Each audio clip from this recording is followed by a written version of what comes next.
All right, so good morning everyone and welcome to our session, Effectively Running Java Applications on AWS. I hope you're all excited and refreshed for the next 3 hours. My name is Maximilian Schellhorn. I'm a solutions architect with AWS now for 2.5 years, and this is my colleague Dennis. Yeah, I'm Dennis Kieselhorst, coming from Germany. I'm also solutions architect at AWS. We take care of guiding you through the briquettes of cloud services, and of course we are also fans of Java. What can you expect from our session today? So it's kind of a bit weird because it says deep dive, but also beginner level. So it's a bit of both. For those of you who are not that familiar with the cloud, you definitely get an introduction. But we'll also show some code. We'll do hands-on demos. So it's a mix of everything today in the next 3 hours. We'll start with the motivation. So why Java matters for us. Why are we still looking into running Java in the cloud and not something else? We take a look at OpenJDK. Recently, JDK 21 was released. We tell you about Amazon Corretto, our distribution of the OpenJDK, and in the end, how to run Java on AWS. Of course, running Java on AWS is always nice if you create a new application, but maybe many of you came here because you already have Java applications for the last years that you have invested in, and you would like to know how to best run them. So you also get to know that. We'll cover some common migration and modernization scenarios. Yeah, and on the second half, so we will do the first half. Basically, Dennis will talk about the topics that he just discussed, and in the second half, I will take over and show you how you can develop cloud-native Java applications with AWS Lambda. I will also show you how you can get a Spring application or a traditional application running on AWS Lambda, talk a bit about performance implications, SnapStart, and then the last half an hour, we will also look into developer tooling, like how can you interact with the AWS cloud, for example, via your IDEs, how can you leverage infrastructure code, and so on. So I will meet you in the second half and hand it therefore over to Dennis. Thanks, Max. All right. Yeah, let's start with motivation. Why are we here? So compare your Java application that you have in mind, that you've maybe created years ago. So I started as a Java developer, it's almost 20 years ago in 2004. And we built some very heavy monolithic J2EE apps back in the days. And if you maybe have those apps that I was working on back in the days, they are still running in production. And if you think of your applications that you've been dealing with within the last years, compare it to an apartment, right? Is it enough to repaint the apartment to make it look a bit nicer? Is it required to look at the whole building and the foundation of the building and fundamentally renew it? Maybe you also want to take the interior out of the apartment and just move it somewhere else because you are no longer satisfied with it. Or as a last resort, you may need to demolish the whole building and build a new building because you think it's no longer worth investing in it. So those are the usual questions when it gets to existing applications. But when we talk to customers, of course, they also ask us, hey, if I build a new app, does it still make sense to do it in Java, right? There are lots of other programming languages out there. Is it still worth it? And we think, yes, it is. So we'll give you some answers how to do it today as well. If we look at the evolution of compute over the last years, so it's different. Nowadays, we have more ephemeral environments, which means stateless is more important to us. It's no longer that we have a big cluster where the session state is synchronized across this cluster. The scaling behavior differs from how we learned it in the past. So we are trying to scale more horizontally nowadays. Resource utilization is also more important to us, also with regards to sustainability. energy consumption, for example, carbon footprint. Those are topics that many enterprises deal with nowadays. So we want to definitely match the resource utilization to the demand. So it's not that we want to waste resources. We want to have a good match, and this is nowadays more important. And with that, also memory consumption. For Java, it's always when I talk to infrastructure guys who are not that deep into Java itself, they always tell me, "Hey, it's that memory hungry. Better go for a different language." That's something that the Java community was looking into, minimizing the memory footprint as well. Portability, on the other hand, became less relevant. While in the past it was nice that we have the JDK or the Java virtual machine as the abstraction layer. Nowadays, it's not that important because we have a different abstraction layer, and that is containers. Yesterday we already heard a lot about containers, and that's still very important, and that's why the abstraction layer from the JDK itself is no longer that important. If we look at Java and how it developed, there are several new initiatives and projects. Java still has a very broad ecosystem, lots of libraries, tools, resources.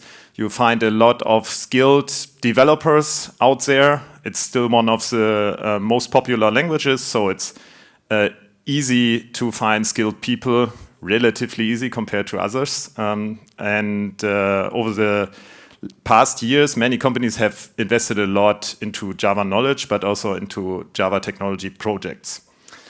In the OpenJDK, we see a lot of feature developments also coming from the community and major contributors.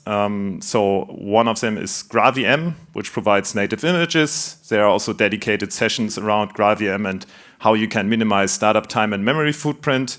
Here at Devoxx this year, we have Crack, which is coordinated restore at checkpoint, which allows you to snapshot a virtual machine and restore it at a certain point. And Max will later on also provide you with some insights how we leverage it. And lastly, there's a different Java release cycle. While in the past it took sometimes many years for a new release to come out, we have now releases more frequently, which allows us to use features earlier. And we'll take a look at the Java versions in a second. So lastly, we have improvements to garbage collection. And as already said, there are initiatives on the way to reduce memory footprint. So you can see overall Java is adapting to the new requirements, to the new evolved compute. And that's why it's still a great language to use. At Amazon, we also use a lot of Java. And that's why at some point we created Amazon Corretto, our own distribution of OpenJDK. With Corretto, we provide quarterly security releases at no cost. You get both. You get the long-term release versions that are most important for many customers, but you also get the feature releases more frequently in case you want to take a look at certain language features earlier. We provide both versions, and it's a drop-in replacement for OpenJDK. So you can just install it, and instead of your current Java distribution, you can use Corretto at no cost. We have TCK, so Test Compatibility Kit, to ensure that it also meets the standards, and it's available for Linux, Windows, and macOS.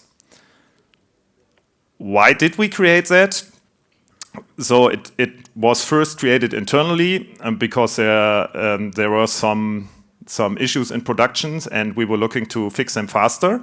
So especially when it gets to security, you definitely want to avoid surprises. But when the team somehow met this requirement, the customers internally also asked for other things like optimizing performance or fixing some bugs. So the team started contributing and also optimized performance, for example, with regards to cryptography. Of course, speed, memory utilization, and all the aspects that I was just telling you about were also taken into consideration to optimize it more. At some point, AWS customers, so not the internal ones, but the external customers approached us and asked us, hey, can you publish Corretto? And we did that, and it also, there was an increasing demand as Oracle announced the end of free updates for Oracle JDK 8 at some point. So that really made many customers looking into what's the right OpenJDK distribution that I'm going to use. And if you are AWS customer already, you can also get support from us, which is important for some enterprise customers as well. Looking at the Java versions and the version distribution, what's in use currently, here's a JRebel Java developer report from this year. Doesn't include 21 because it was just released. But this is the distribution we typically see also amongst our customers, that a lot of people are still stuck on Java 8. Which is sad because if you are still on Java 8, you're really missing out on a lot of performance improvements. So you should really consider looking into more recent JDK versions. Or if you're a developer, motivate your leadership to invest in it because it will pay back in large improvements. Of course, it always depends on your application, but it's really worth looking into it. In the end, you can improve the performance, you can minimize the resource utilization, and that just by doing the upgrade. Of course, the upgrade may be easy for some apps, but may require more effort for others. We also help customers and help them guiding through it. So in case you are interested, it's not the topic of today's talk, but feel free to reach out to us if you are stuck on an old JDK version. We are happy to help with that as well. Looking at one of our partners, actually, New Relic, famous in the observability space, they have done this move. So they've moved to Java 17 for a lot of their workloads. And it's now Corretto is the most used JDK inside New Relic. And also an interesting insight is 70% of the Java applications in the meantime are running on container. If we look at the versions overall, so you always see the large bars there, JDK 8, 11, 17, and 21. Those are the long-term support versions. And the other ones are shorter, which means the lifetime is very limited. And if you use it, you should upgrade within 30 days of the next release. The other ones are supported longer, and we will support JDK 8 until 2026 because we see that a lot of customers are still using it, and JDK 11 until September 2027 right now. Looking at the contribution to the OpenJDK, you may have seen the presentations within the last years where we were always growing, and this is still to continue. So you see us close to SAP and Red Hat, and this will continue to grow. So we are still investing a lot. We have a lot of engineers here. You can also meet them at our booth downstairs. If you are interested to talk to an OpenJDK engineer, you will find some there. That should be it for Java at AWS and how we deal with that. If you like to learn more about it, take a look behind the scenes with my colleagues Yishai and James Gosling tomorrow in Cinema 3 at 3:10. Now, how can I make an application running? So if I have a Java application, and I actually just brought one with me, That's a unicorn store. If you follow us, we have a lot of examples relating to unicorns, and what you can do with this particular application is rather simple. It offers CRUD operations via an API. So you have post, put, get, delete on a unicorn's endpoint, and you can persist those changes to a database. In this case, it's a relational database. And there's also an event broker, so it publishes event to get a bit into the event-driven space and decouple it for other extensions around that particular applications. That is the application as it is today.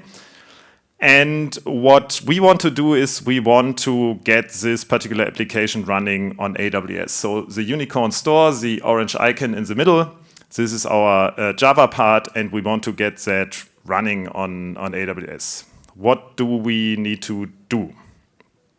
First thing is there are different regions and availability zones. And that's, if you look at the cloud provider, that's something to do an apples with apples comparison. So a region is, for us, it's something that consists at least of 3 availability zones, which means we have independent data centers with a meaningful distance. And those are, for example, if we take Frankfurt, for me as a German, Frankfurt has 3 availability zones, and all the other regions have also at least 3 availability zones, and that allows me to provide resiliency, high availability, some redundancy. Those are the aspects I can establish using a region. So I need to select one, ideally close to my users. There are also additional options if I think that's not enough. There are local zones, outposts, something like that. We will not cover today, but that's the first step, decide where my application should run. In my case, I go for Frankfurt now, and what I can do there is I can just launch a virtual machine. So maybe I have already some virtualized things in my data center or my co-location, so I'm already familiar with it. And for me, that's a very easy lift. So what AWS does for me is we take care of the physical hardware, of the servers, of the hypervisor, the abstraction layer. And at some point, you as a customer, you can decide an EC2 instance. So that's the name of the service for a virtual server in the cloud. And you can pick from 600 or over 650 instance types. And I talked a lot, so let's move over and do some demo and see how we can get this running. My IDE today for this particular experiment is Cloud9. So Cloud9 is a browser-based IDE. When Max will do his demos later on, you'll see him using IntelliJ. So there are different approaches. You can just keep your IDE and combine it with AWS. But in my case, I go with Cloud9 today. Here you already see my application. So that's a Spring Boot application, a bit more modern than the J2EE applications that I grew up with. But still, Spring also exists for a long time now. So we went with this particular example today. There's not much in there. You see it's a classic structure. We have some classes here. We have a POM file here. Maybe let's just take a look to see what's inside of it. Here you see it's using the latest Spring Boot release version. Has some dependencies, but some SDKs in there, some plugins, so not that long. And you have a classic REST controller providing the API for the unicorns. And you see here are some usual post for creation, get for just retrieving and listing everything. You see an update, a single get, and a delete. So there is not that much fancy code in there. here's the database connection. I go not too deep into the different aspects, but yeah, that's what our application is about. So rather simple. What we need to do first is, before we can get it running anywhere, we need to, of course, compile it. And we need to bring it somewhere so I can pull it off to my virtual machine. So what we did, and that's what I forgot to show you, is I have an artifact management tool, which is called Code Artifact. So that's the first service we use today. We use that to bring the artifact to AWS. So, and now I'm moving over to the web interface. Usually in your day-to-day life as a developer, you don't need to use the web interface, but for us, it's good to have something visualized as well. So it's nice to take a look into the different services. But of course, as a developer, you would rather go with a CLI tool or use some infrastructure as code templates. But let's look into the code artifact service. What are we doing with this code artifact service? It provides us with a repository for my software artifacts, and I already created a unicorn repository. If we look into it, it's empty right now. And what we first want to do is we want to tell Maven, please deploy my application into that repository. And I do that with Maven package deploy.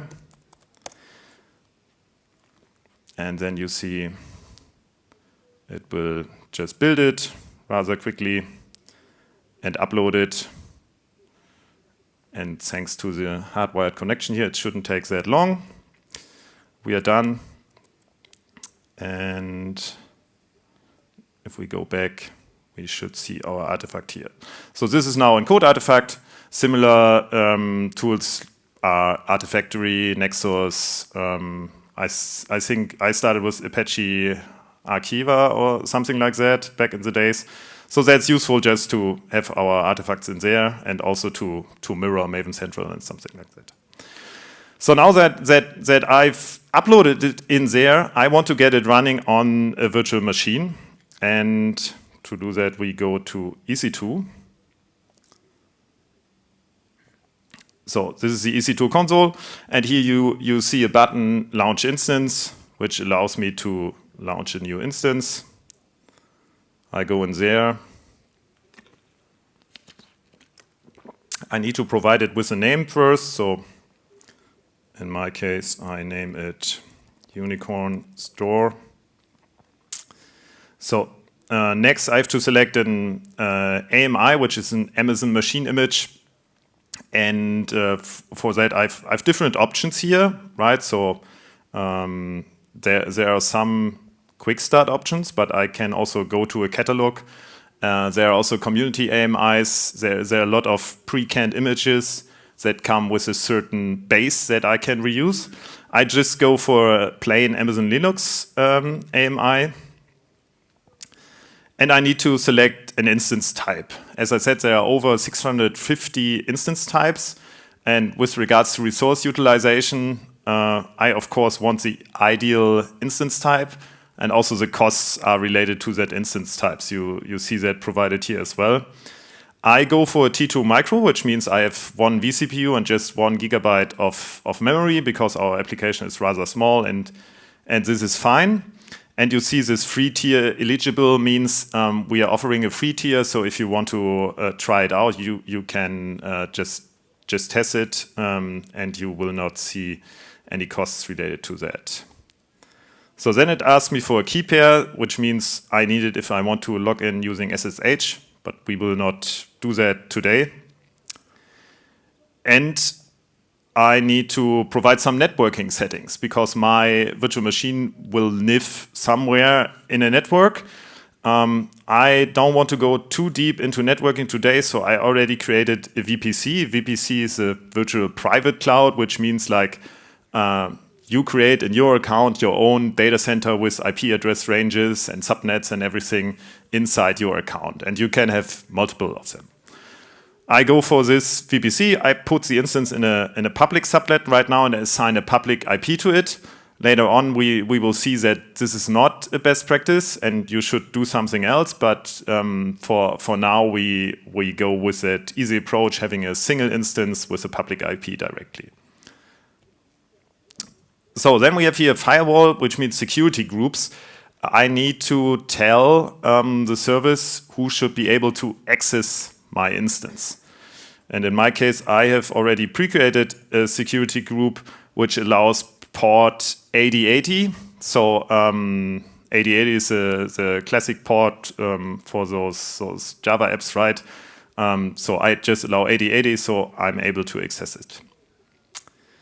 Storage is fine, 8 gig should be sufficient for us. There is just one advanced detail that we need to add here.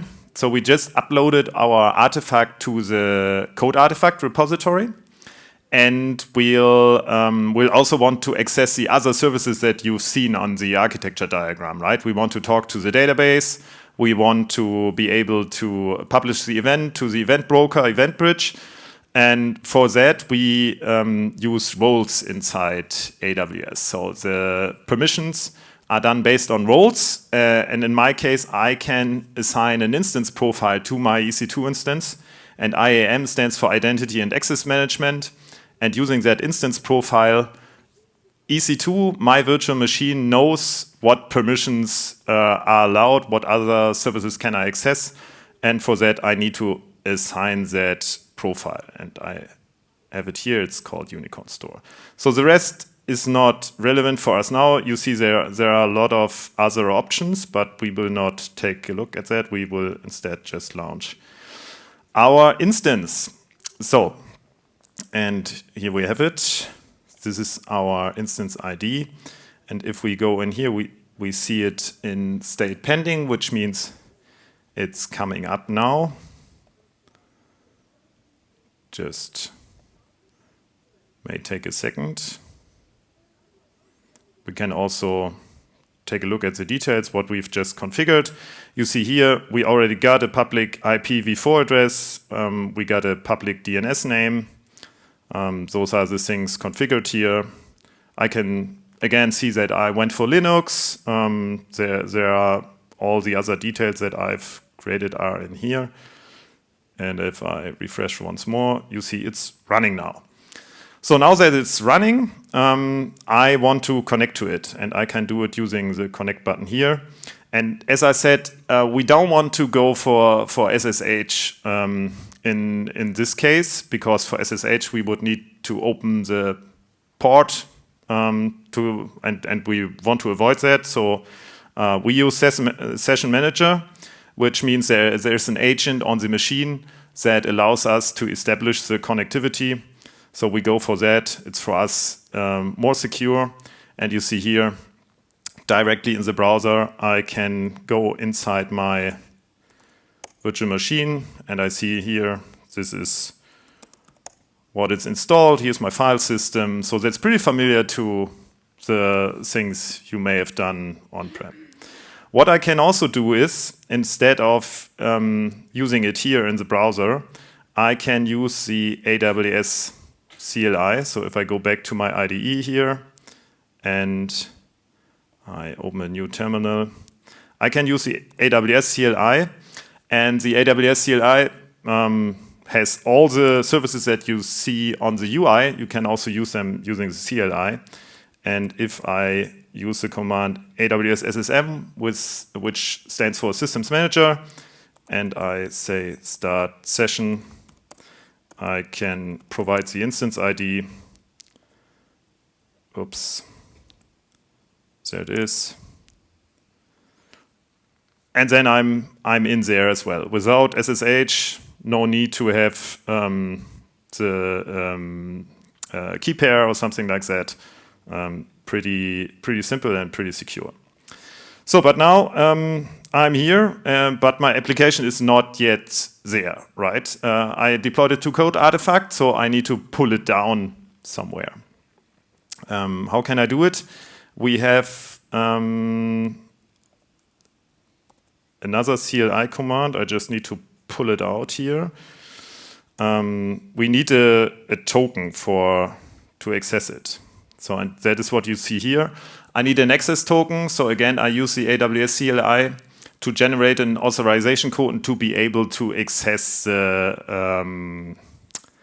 code artifact repository. And then I can simply fetch it using a wget.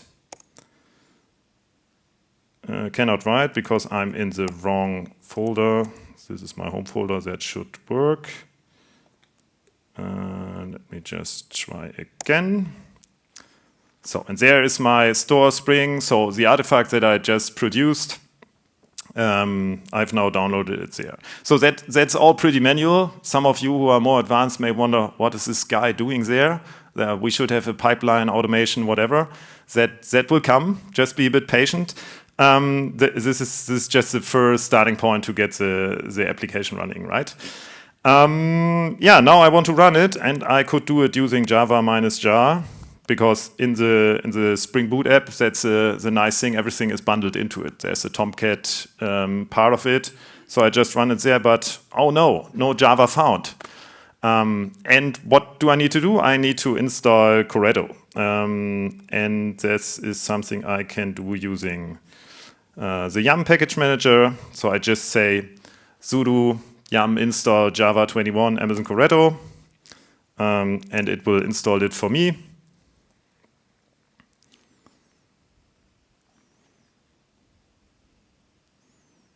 So there we have it. Finished installing, and if I do now Java -version, we see I have Corretto OpenJDK version 21 installed. Okay, good. Then we are okay to run it, right? I just provided with the port 8080 and start it. Will it work? What do you think? No, it won't. Why? Because we have externalized certain properties. So we have assigned the instance profile to our EC2 instance, which means the permissions. We are okay with that, but we haven't included the database connection settings as part of the compiled artifact, because it's just we don't want to include the database password, for example, into the compiled artifact. So the configuration is externalized. And we can also see that if we look into application properties, for example. In this case, it's not a YAML file. We see here we have the Spring data source username. It's part of the configuration, but data source URL and Spring data source password are not part of it. So we need to provide it from the outside. And what we do is we do it using environment variables. And I already have it somewhere here. So the URL, Spring data source URL, we fetch it from Systems Manager. So inside Systems Manager, and we just get to look into Systems Manager in the UI because it's a bit nicer. Systems Manager has the capability of providing a parameter store, which means I have it here, which means I can use it to externalize my configuration. And you see here database JDBC connection string. That's just the parameter. Here you also see the value. So I just externalize it in case I will move to a different database and I need a different database string, or I do deployments across multiple stages. I have a dev stage, for example. I have a consolidation stage and a prod stage. I can use different parameters for that. So I've externalized that, and what I need to do is provide the environment with this data source URL. This is what I do here. So I fetch the parameter from Systems Manager parameter store, and I do a similar thing with the database password, but it's not in the parameter store. Instead, it is in Secrets Manager. So Secrets Manager provides some other functionalities like password rotation, and this is what I'm going to use here. Once I've set those in the environment and I start them again, we'll wait. Will it come up? There. It's initializing. There it is. So now it is running. So we go back to our EC2 console just to grab the DNS name again, and then we try if the application is answering our request. So we have here the public DNS name. We copy it. We can also just go to the browser and just see how it answers. What did I forget? 8080. There it is. Welcome to the Unicorn Store. So I got my application running, and now we actually want to go to Postman, which is a tool just to use those REST APIs in a nice visualized fashion. And we want to create a DevOps unicorn here, and we just post it. And you see here it's been created with an ID, size, age, type, and all the parameters I want to provide to that unicorn. I can now also go back to the IDE and see my log files on Systems Manager on the session, and you see here is also a trace log saying that this unicorn has been created. So that's nice. It's all working. It's working as long as my session is running, right? Once my terminal session is ended, the application will shut down. So that's something to try it out easily, but it's not nice to run an application this way. So we would do it differently, and this is what I'm getting to next, unless there are any questions so far. Feel just free to raise your hand if you have questions in between. We also reserve some time for questions later on. So what would I do if I would make it a bit nicer and more automated and less manual? So we managed to get it running by fetching the artifact from code artifact and then manually installing Java and then running it. But the usual way to do it is creating an EC2 image, because it's unlikely that we just want to run this application one time. We want to run it multiple times, right? So we start creating our own image. We use Amazon Linux as a base image, and then we install certain stuff to it, and in the end, we distribute the image somehow so that I can run multiple virtual machines just based on the AMI that I've created. So, and I can automate this using a CI/CD pipeline, for example, and then do the deployment in an automated fashion. What else is missing? So we started with a virtual machine, very plain. So what's inside the virtual machine? The operating system. You saw that. It's Amazon Linux. We have the language runtime, Corretto, SnapStart, and we have our Unicorn Store app on top of it.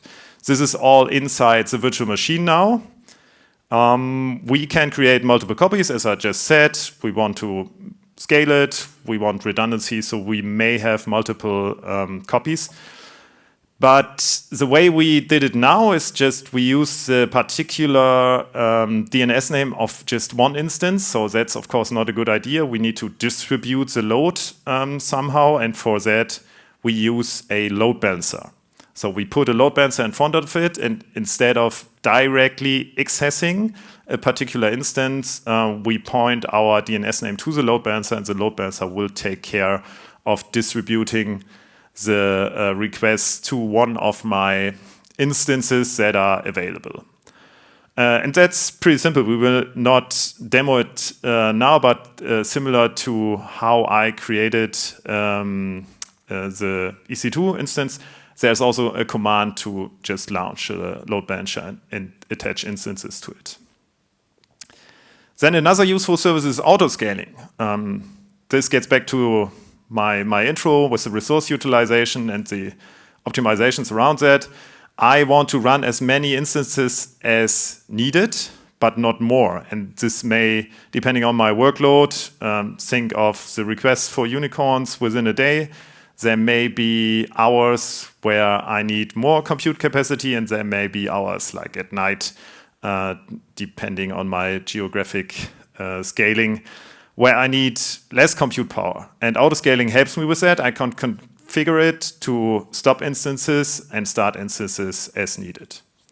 So in the last piece I already mentioned, I would set up some build automation, some CI/CD tooling to automate the build that I have done manually on the console and the deployment.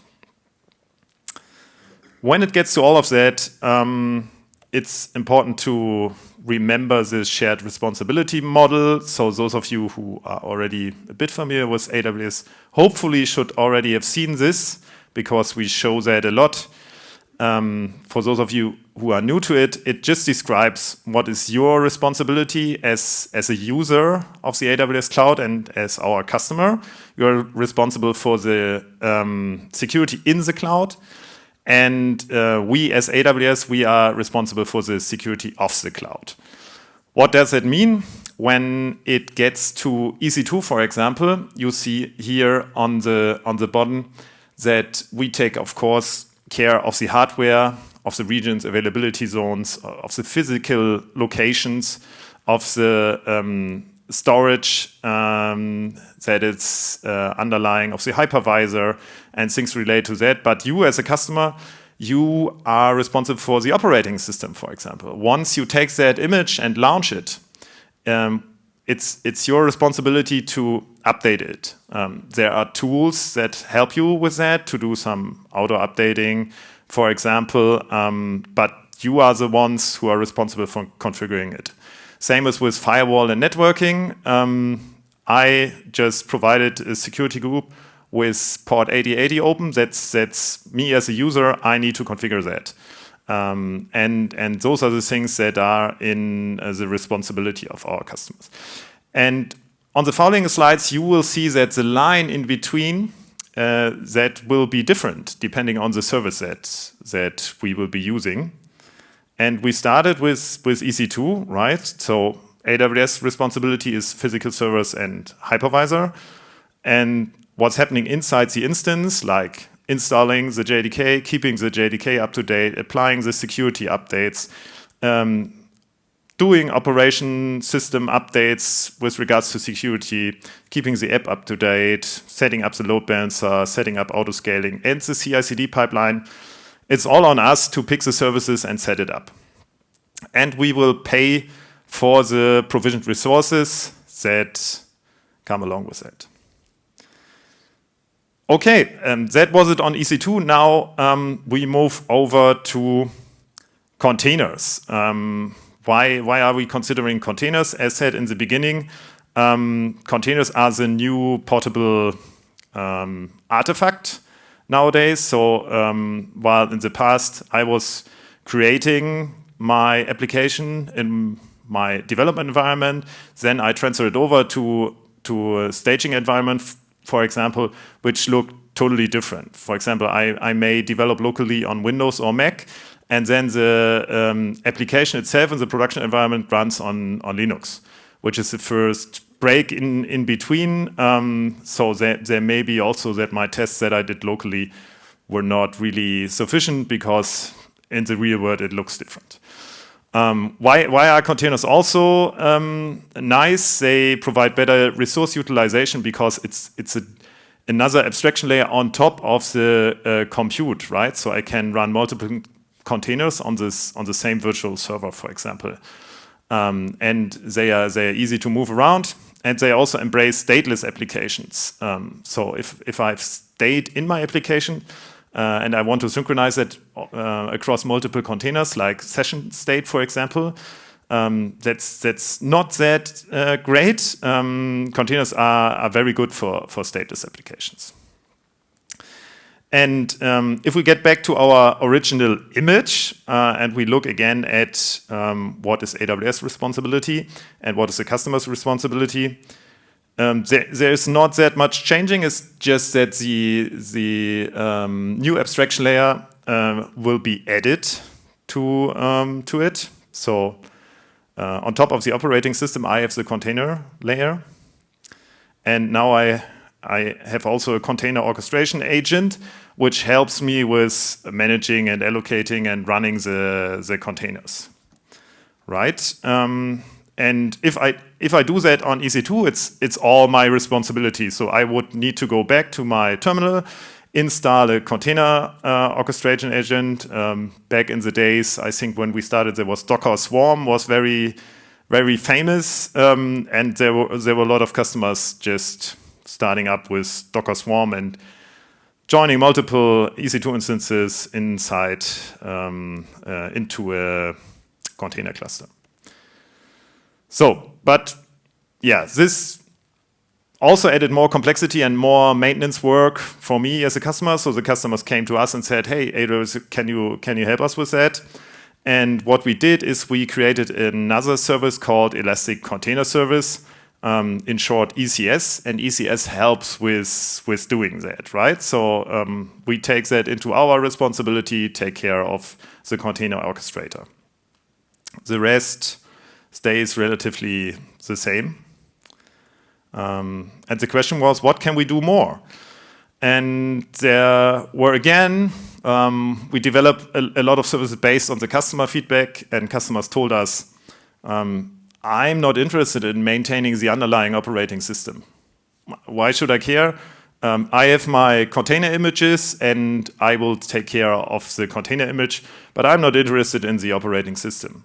So we created Fargate as another abstraction layer, and this allows you to run your containers in a serverless fashion, which means we hide all the compute and for you, and you just provide us with your container definition, and we run it for you, and that allows you to focus on your container image and everything that's on top, and the rest will be managed for you.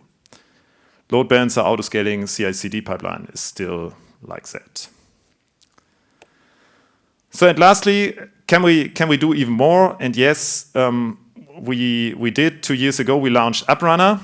And with AppRunner, we again move it up a bit, and you just need to take care of your application. Everything else comes in a managed fashion, and you also just pay for the request processing of that particular app.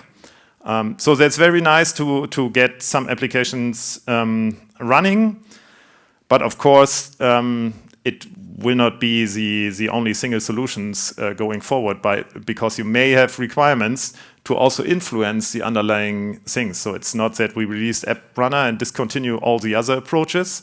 It's still that depending on your apps, you may decide for one or the other. We've already saw EC2. We will now look also into a live demo for AppRunner and ECS. But before we do that, what's a good use case for AppRunner? So AppRunner is typically used for web applications and API servers, like our Unicorn store backend. You provide container images or a source repository. You saw that it also comes with a CI/CD pipeline and build process. That's the case if you provide a source repository, like your GitHub repository. You just say, here's my code, please run it for me. And you provide AppRunner with a reference to your Java code, and then it will build it and run it. We have a managed runtime for Java applications that comes into play in this case. And yeah, it's good for long-running applications. We have different serverless options for for short-lived functions. That's something you will see later on in Max demo. But this is more for long-running applications. And stateless, I already mentioned. And here you see what other services are being leveraged when App Runner is set up. But this is all hidden for you. You will just going to see App Runner. We will see it in the demo now. So you see here quick architecture diagram again, which is similar to the one we've seen in the beginning. Just that we replace the Unicorn store and we see ECR. ECR is our container registry where we put the container image.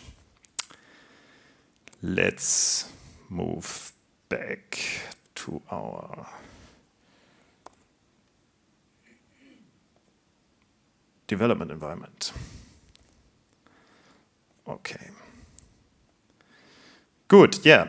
What do I need to do to get the application on App Runner? We go for the container image approach because we are going to do a demo with ECS later on, so we need the container image anyway.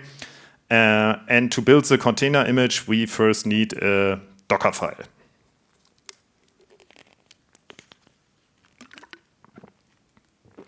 So I already prepared a Docker file here. I just grab it and open it. So there was a session yesterday, in case you missed it, about the different options to create a container image out of for Java applications. So there are really plenty of options. I think it was a tools in action session by Matthias. The recording will be available. There's no single way of doing that.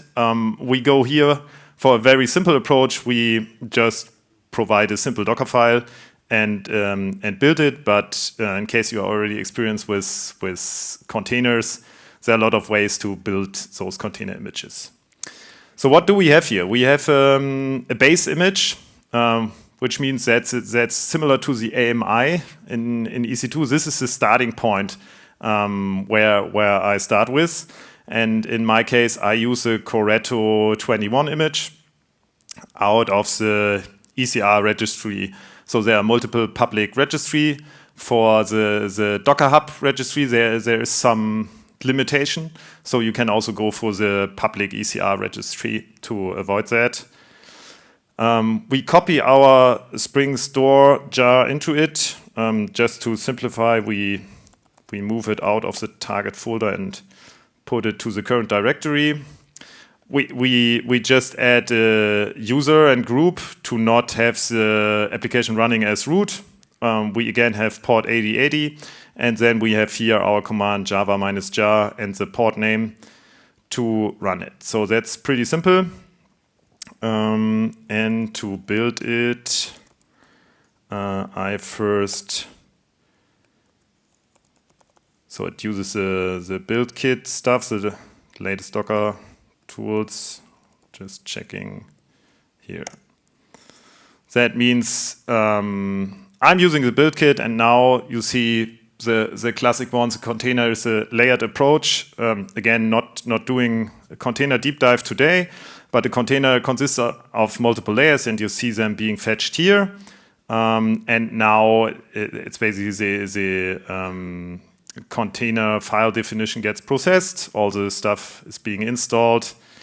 And while this is being progressed, we can just go back to our console and already look into ECR. So I said ECR is a container registry, while code artifact allows me to have my jar files in there and my dependencies and everything. ECR is a container registry and the home for my container files, and I already created a repository Unicorn Spring, which is currently empty, and this will be the home for my container image in the end. So if we look back, should be finished right away. I want to push that image to this registry. Now I'm finished here. Just need to look into my cheat sheet that I'm not missing something. Yeah. So I need to log into this registry. This is what we do next. So now I've told the Docker tooling that the login is done. Again, the AWS CLI is involved to provide those credentials. And I'll tag that with latest. So now it's tagged, and I think the last thing is to push it. Now it's all uploaded, similar to we did it before. We need to upload it. And once that's finished, I have my container image on ECR in the repository. And you already see here that's a reference. So in case I want to use that image later on, I have to use that. So let's wait for it to be finished. So here we are. Push, push, push. It's done. And if we refresh now, we see here's our image. I just copy it so I have it handy later on. And now I want to run that container image. And we first do it using AppRunner. And later on, we also do ECS directly. But if you go to AppRunner, again, you could just easily go here and say AWS AppRunner and create it from here directly without going to the console. You see here in the CLI, you have a command create service. But that would basically mean I would now copy and paste a bunch of command, and then the service is there, and you would wonder, okay, yeah, what have I learned? So I think it's more useful to do it here using the console. You see a bit more on what's going on, and that's why we do it using the console here. Good. So again, here source code repository is something I could have done. The code, by the way, is already available on GitHub, and you will get the link later on in case you want to experiment with it on your own. We will provide that. But for now, we just go with ECR. We provide here a reference to our Unicorn Spring repository. We use the image tag latest, and we continue. We do an automatic deployment, which means once there's a change in the registry, I push a new image. AppRunner will automatically deploy that. I can also go for manual in case I don't feel that confident and I want to do it manual. I can also do that as well. And similar to how we did it with EC2, I need some permission, an IAM role, to allow the AppRunner service to talk to the ECR registry to my repository and to access that image, right? So I've prepared it already, so we do not need to dive deep into policies and roles today, but that's something to take care of. So I provide my service with a name. Again, similar to how we've done it for EC2, for EC2, I needed to select an instance type. Here, I just need to say how much CPU do I want and how much virtual memory. That's okay. I need to provide the variables to be able to access the database again. So my configuration is still externalized, and I need to tell AppRunner where to get the externalized properties from. And in our case, as you already know, it's again the parameter store. I just need to get back to my notes here to use the proper parameters. So we have Spring data source URL. And this is just a reference. So I could fetch that from the other service once I create that. And we have secrets manager. And I just paste in the secret password there. Spring data source password. So I have the environment variables in there. Is there something additional? No, that's not something I need to change. Auto scaling, we leave it for now. The health check is something I will change to HTTP. And for those of you who know Spring Boot, there's a nice endpoint, the actuator health endpoint. I can just enter it here. Another role is needed to allow the app runner to connect to the database and to the event broker, event bridge, similar to how we've done it before. I can customize encryption if I want to. I can enable a web application firewall in case I want to provide another layer of security. We just leave it like that for now.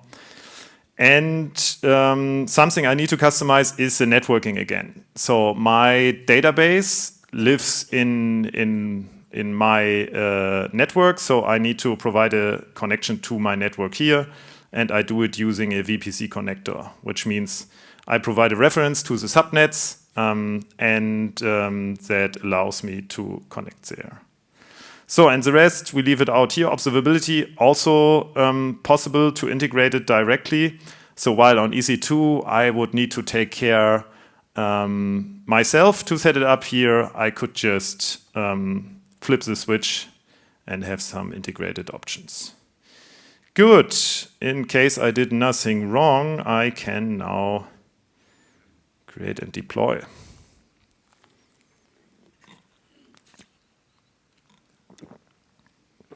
You see here I already got a default domain name that I can use for that.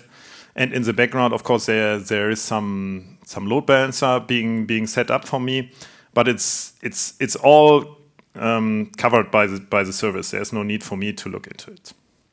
So this is now taking a while. And in terms of time, I just tell you a bit more about the other options to run containers while this is booting up, and we can try it out once it is there. Okay, let me get back to the presentation. So here's the architecture again. You see we have created this Unicorn store on AppRunner. We have pushed the image to ECR. And now the next step is to look into what else can we use. So I already told you about ECS. In the middle, we have AppRunner on top, but there are a lot of other options to run container. Greengrass, for example, you will hear more in the Wednesday session from James. So Greengrass is very popular to run Java at the edge on IoT devices, for example. There is AWS Batch for batch workloads. There is Lambda, of course. Max will cover it later on. So there are different other options, and that's part of our role as a solutions architect to also guide you through what is the best option to run your workload. So that's what we individually discuss with customers. Another very famous option is ECS, and I already introduced you to it. The benefit of ECS is reducing the decisions and also trying to have a way to reduce the time for you and run traditional applications while keeping the operations overhead at a minimum. So we try to make it as simple as possible by still providing the options that you need to configure it. Right, so that's the idea with ECS. We will now also do a demo with ECS so that you just get an idea how it differs from AppRunner. While in AppRunner you had very limited parameter set to configure, you will now see in ECS there's a lot more you can do. Good. This is still booting up. We just open another window so I can show you ECS. So here's my Elastic Container Service. And if I go here, get started, I see there's no cluster running. So the first thing I need for ECS is an ECS cluster. And I name it Unicorn. I'm not showing it. Thank you. Too much over switching. So here we are. ECS again. And I will create the cluster. First, I need the container cluster. I go for the Fargate option. So ECS supports both options. I could, and that was a slide I've shown earlier, if I want to maintain the EC2 instances on my own, because I said I have specific operating system settings that I want to modify, I can go with ECS on EC2 instances, but we go for the serverless option using Fargate. Good, I create that cluster. What else do I need? I need the cluster, and I need a reference to my container image. So, and for that, I need to create a task definition in ECS. The task definition, again, references the ECR, so the container registry. I just create it here. We just move it down to 2 gig, that's okay. Again, we already know it. We need roles for the permissions to the other services that we are using. And we need the reference to our container image. I need to provide that here. It should be Z1. Good. I need to provide a port mapping. We use 8080 again. And here you see there are a lot of other settings that were not displayed when using App Runner. So I have a lot more configuration capabilities in here. The thing may be annoying to do it another time, but I need to provide the environment variables again from Secrets Manager to connect to the database. I leave logging enabled. I could modify here some specific configurations, but I leave everything as it is. No need to add volumes. Monitoring, again, is something that I could enable here as well, using OpenTelemetry, for example, the talk I did last year, in case you are interested in observability. You can take a look at OpenTelemetry. Good. I have created that task definition here. And now I need to bring the ECS cluster and this task definition together. And the cluster should have been created in the meantime. There it is. I go to that cluster. And to link it to the task definition, I will create a service inside of it. Good, and here I just bring in my task definition, say it's the latest revision, so this is versioned. I again provide my unicorn store Spring as a name. I tell how many tasks, so how many container instances should be launched. I go for 1 first. Now I need to, again, bring it to the right network. So this is my unicorn VPC.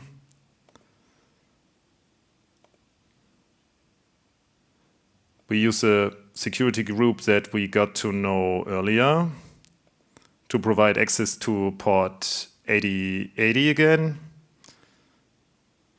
And it also allows us to create a load balancer here. So while AppRunner did this in the background, I need to create it here on my own. And I tell this load balancer to listen on 80 while my container port is 8080. So it will do the forwarding for me. And I provide it with the actuator health again. Good, and then I'll create it. So, in the meantime, our app runner deployment should have been finished, hopefully. So it's green, that is great. You'll see here also some logs. We see deployment was started. The image got a provision to the instance deployed, and the health check is green. So that looks all great. Let's copy the URL and see if we go to Postman and replace it in here. If it's all working. Oops. That looks weird. Unicorns.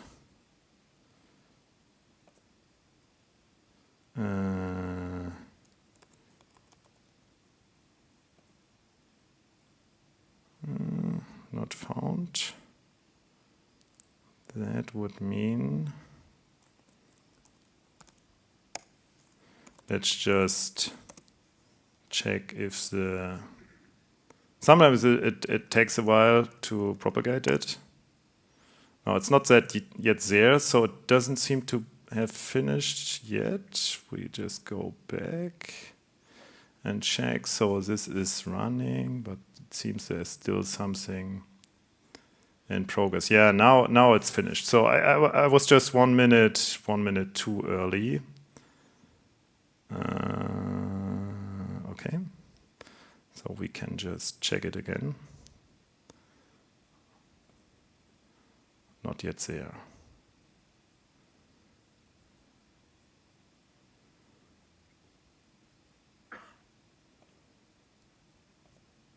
So, good option for us to just investigate a bit into the log files if everything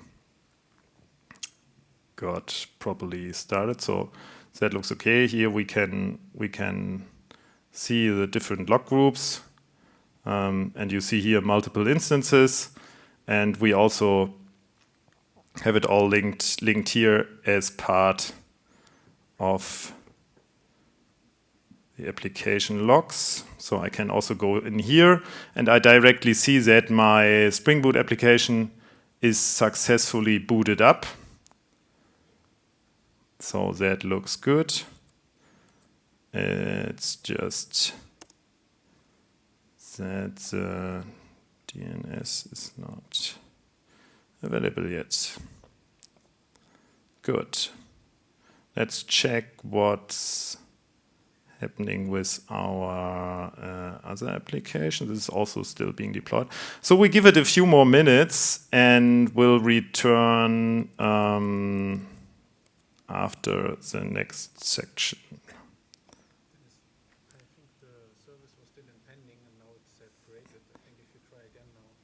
Yeah, I think the DN Max just told me it was still in creation, but I think the DNS is not yet propagated. At least that's why the name resolution fails. So I think it just needs some time until the TTL is being refreshed, and then it will work. So this is what we've been built on ECS. So it looks similar to the app runner pictures, just some more components in it. And once the deployment is finished, we will also try it out.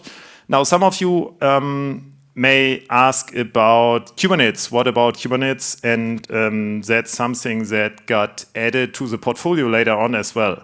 So a lot of customers said, yeah, Kubernetes is for me is a standard way of doing containers.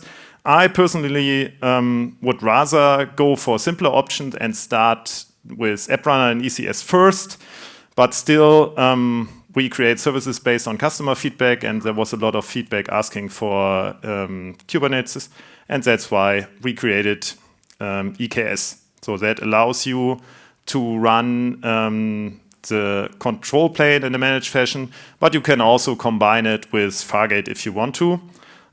We will not add another demo to it because it will be pretty similar, just that you have a lot of more options, and yeah, it's flexible, but there are a lot of decisions to make, so that it's not that easy for people who are new to containers to directly start with Kubernetes. At least that's my personal opinion.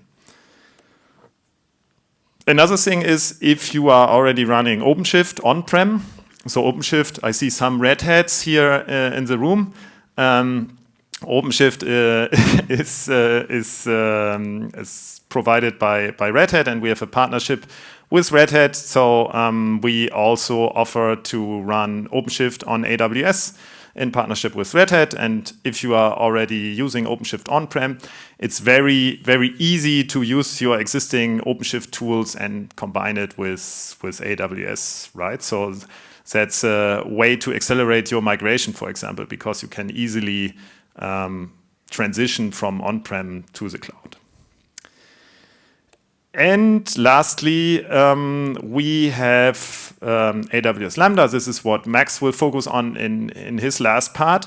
That allows you to run your code in a serverless fashion and focus on the business logic. While containers are more for long-running processes, Lambda is for short-lived functions.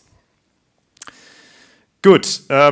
We'll just check if everything has been deployed again. So I will just move back here and check how our deployment is doing.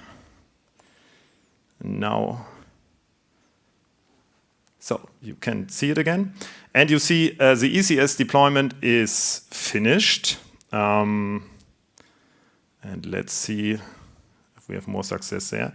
Here's everything green. It says one particular task is running. So we should be able to reach it once we find the load balancer address. So we just go to the load balancer, and we see here it has created this load balancer for us, and we can copy the DNS name and just try it here. Welcome to the Unicorn store. And if we go to our Postman, we can do the get first.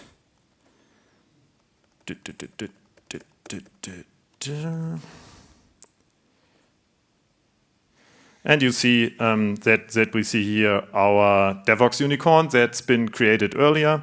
And we could also create, for example, Vox Days, also very nice conference series that I've been to.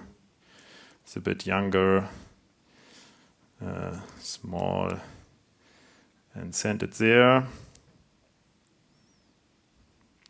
This is, of course, wrong. I need to provide the endpoint. I just create it. Cancel send. So, and this got in there as well. So, and now let's get back to AppRunner and see if we did a mistake there. So it's all live, so that can happen, or if there's something that we were missing out. First, let's get back to here. So now you see the DNS name is resolved. So I guess that was the problem. When I tried a bit too early, there will be DNS caching involved. So that's why it will not resolve then, even if I try it again and everything is live.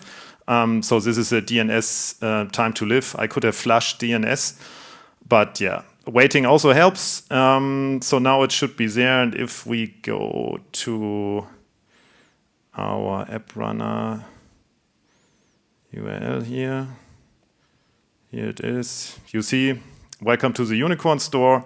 And as the last part of the demo, if we go back to the GET request and we put it in here, we should also see the Vox Days Unicorn that we've just created using ECS. There it is.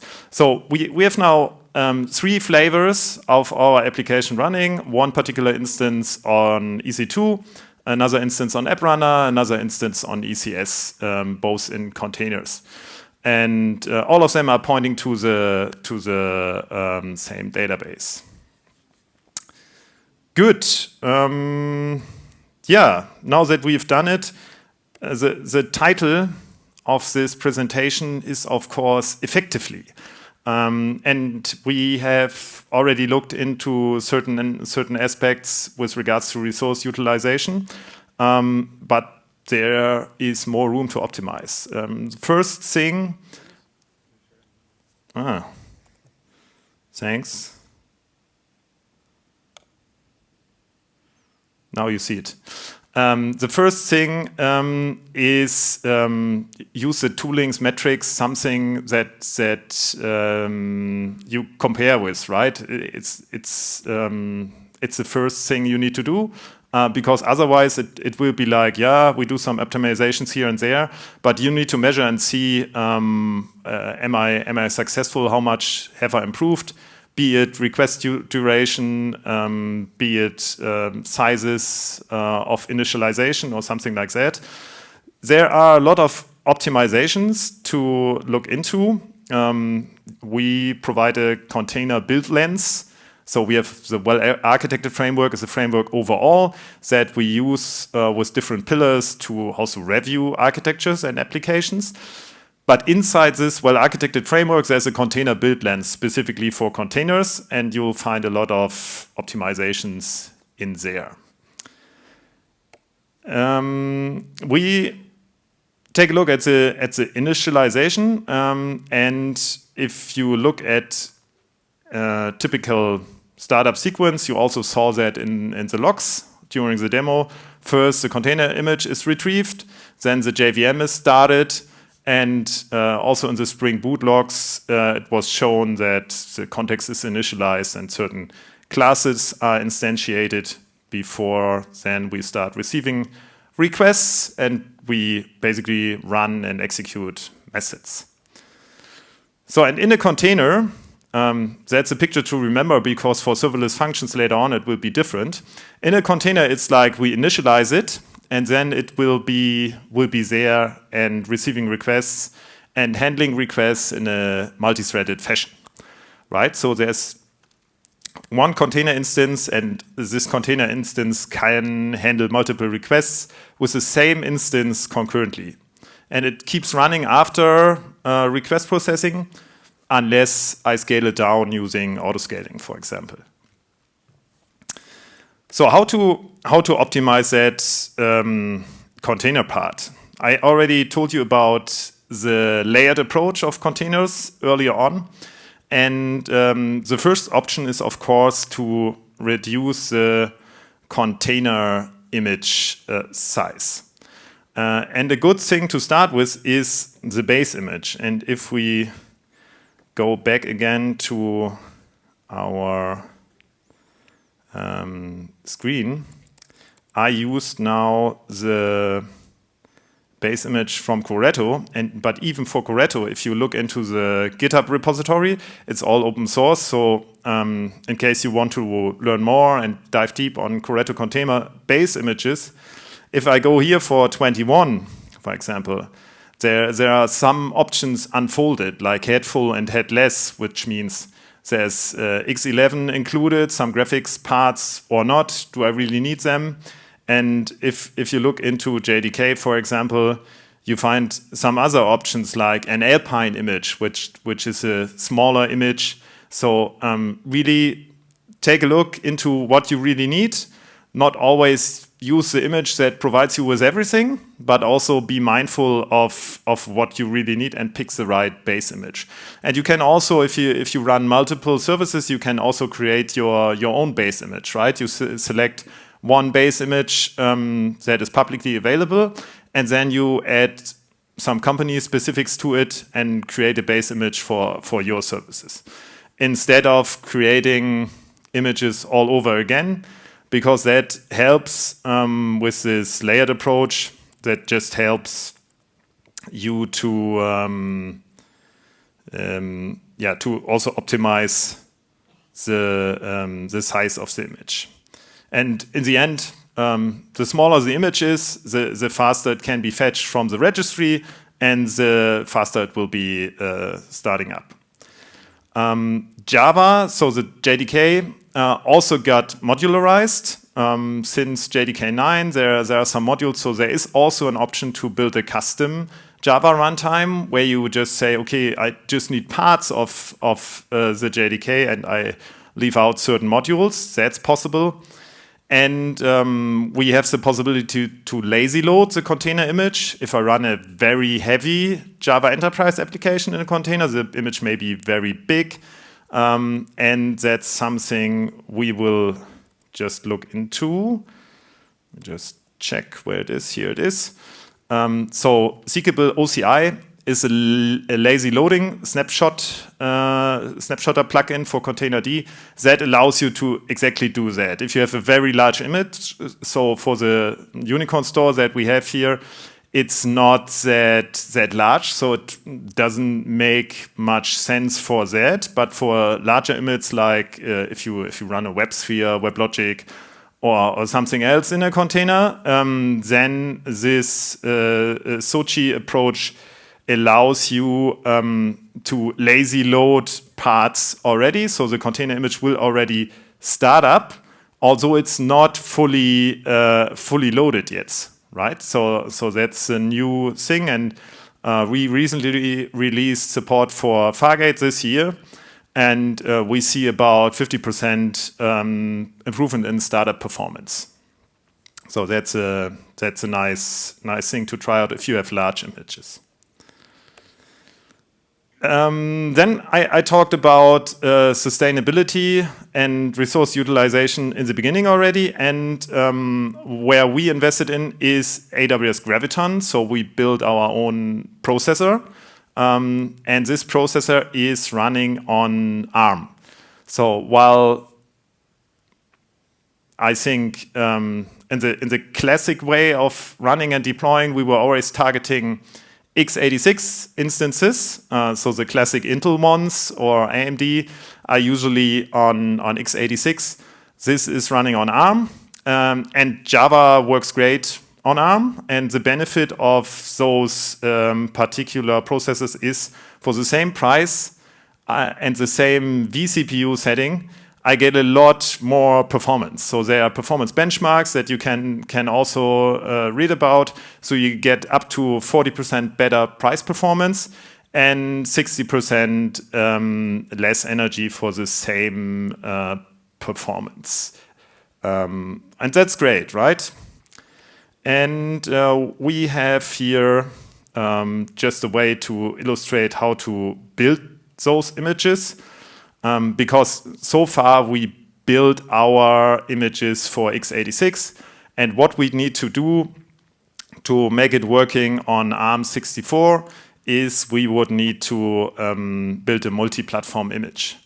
And I can quickly show you that, but just will show you the command to not eat up as much time. So here we have it. And it will, if we look here, ARM64. So what you would do is the command that we've been running beforehand, we would just apply different parameters there and also modify the Docker file a bit so that we leverage multi-stage images. Again, no time left to dive deep on that, but how it will work in the end is that you will see in the ECR registry, you will see for a particular image, you will see manifest files that indicate that you can deploy them both on x86 and on ARM64. And then you would go to the particular services like ECS and tell ECS, hey, now I no longer want to have x86, but rather ARM64. So, and that's it. There is no change required in your Spring Boot application. That will just work. Good. So lastly, I said we will cover some migration modernization scenarios because we showed you some options to run the workload using different offerings. But the question is, how will you decide what to do with your particular application that you have in mind now? And you can follow each of the paths, and you will end up somewhere. But how will you decide which way to go? And for that, we offer modernization pathways, and those pathways are also related to the seven R's. So if you if you look for the 7 R's of cloud migration, there you also find different resources around that. For us, the most important ones are rehost, replatform, and refactor or rewrite. You have seen already the rehosting on the left, which is what we've done first. So we took an application and just moved it to EC2. This is called a rehost. Basically, we could also have taken an image of your existing virtual machine and rehost it on AWS. That would have been also an option. This is one particular pathway. The second option is replatforming, which means we move to container to gain some more benefits out of it. And we used ECS AppRunner along with Fargate to do that. And the last option, moving to cloud native on the right, that's something that Max will show you in the second part. And the thing just to remember is don't be afraid, there will not be a single solution for all your applications, right? So rather we look into your portfolio, we take a look on groups of apps or categories of apps, and then we classify which pathway makes sense for which particular application. And then we iteratively do that, right? We may start with just a handful of apps, and then over time, it may take multiple years, we evolve that to come up with a modernized portfolio in the end.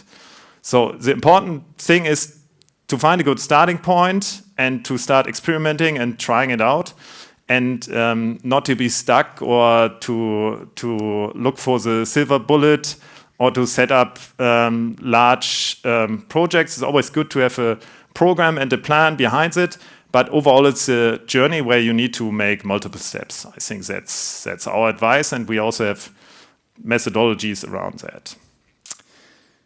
Good. I feel I've been talking a lot. We at the half of the session already. We will now do a quick break. So in case you want to take a bio break or grab a short drink, please do it. We will start back in 5 minutes, I think. 5 minutes max, 10 minutes. Okay, we will start at 10 past the hour again. Thank you so far and hope to see you back. All right, welcome back. I hope you had a refreshing break, and we're now going to look into the second half. We are looking at serverless Java mostly with AWS Lambda. So we will cover a few concepts, a few implementations. What is different to applications that Dennis has shown us before? We see a couple of demos. And then in the end, we will have also a part where we talk about developer tooling. So things that make your lives easier as a developer. But yeah, let's get things started. So what Dennis mainly talked about in the last 1.5 hours, I would consider as a server full kind of Java application, right? So usually we have multiple kind of servers still involved. So we have, like, for example, a load balancer that is run in high availability and multi-availability zones. Then we have some form of scalable target. So that means we have either an auto-scaling group with the EC2 instances that can scale up, or like a container, for example, HPA, like scaling, so we can horizontally scale our containers, but there's still like some kind of servers involved here. And then last but not least, in the Docker file, for example, what we've seen, what we have in there is then usually our application code, maybe a framework that we're using, and then also an embedded HTTP server, so Tomcat, for example, with Spring to expose an HTTP functionality. So I think this has been production proofed over the last couple of years, and we have really seen that in the industry kind of evolving this set of application.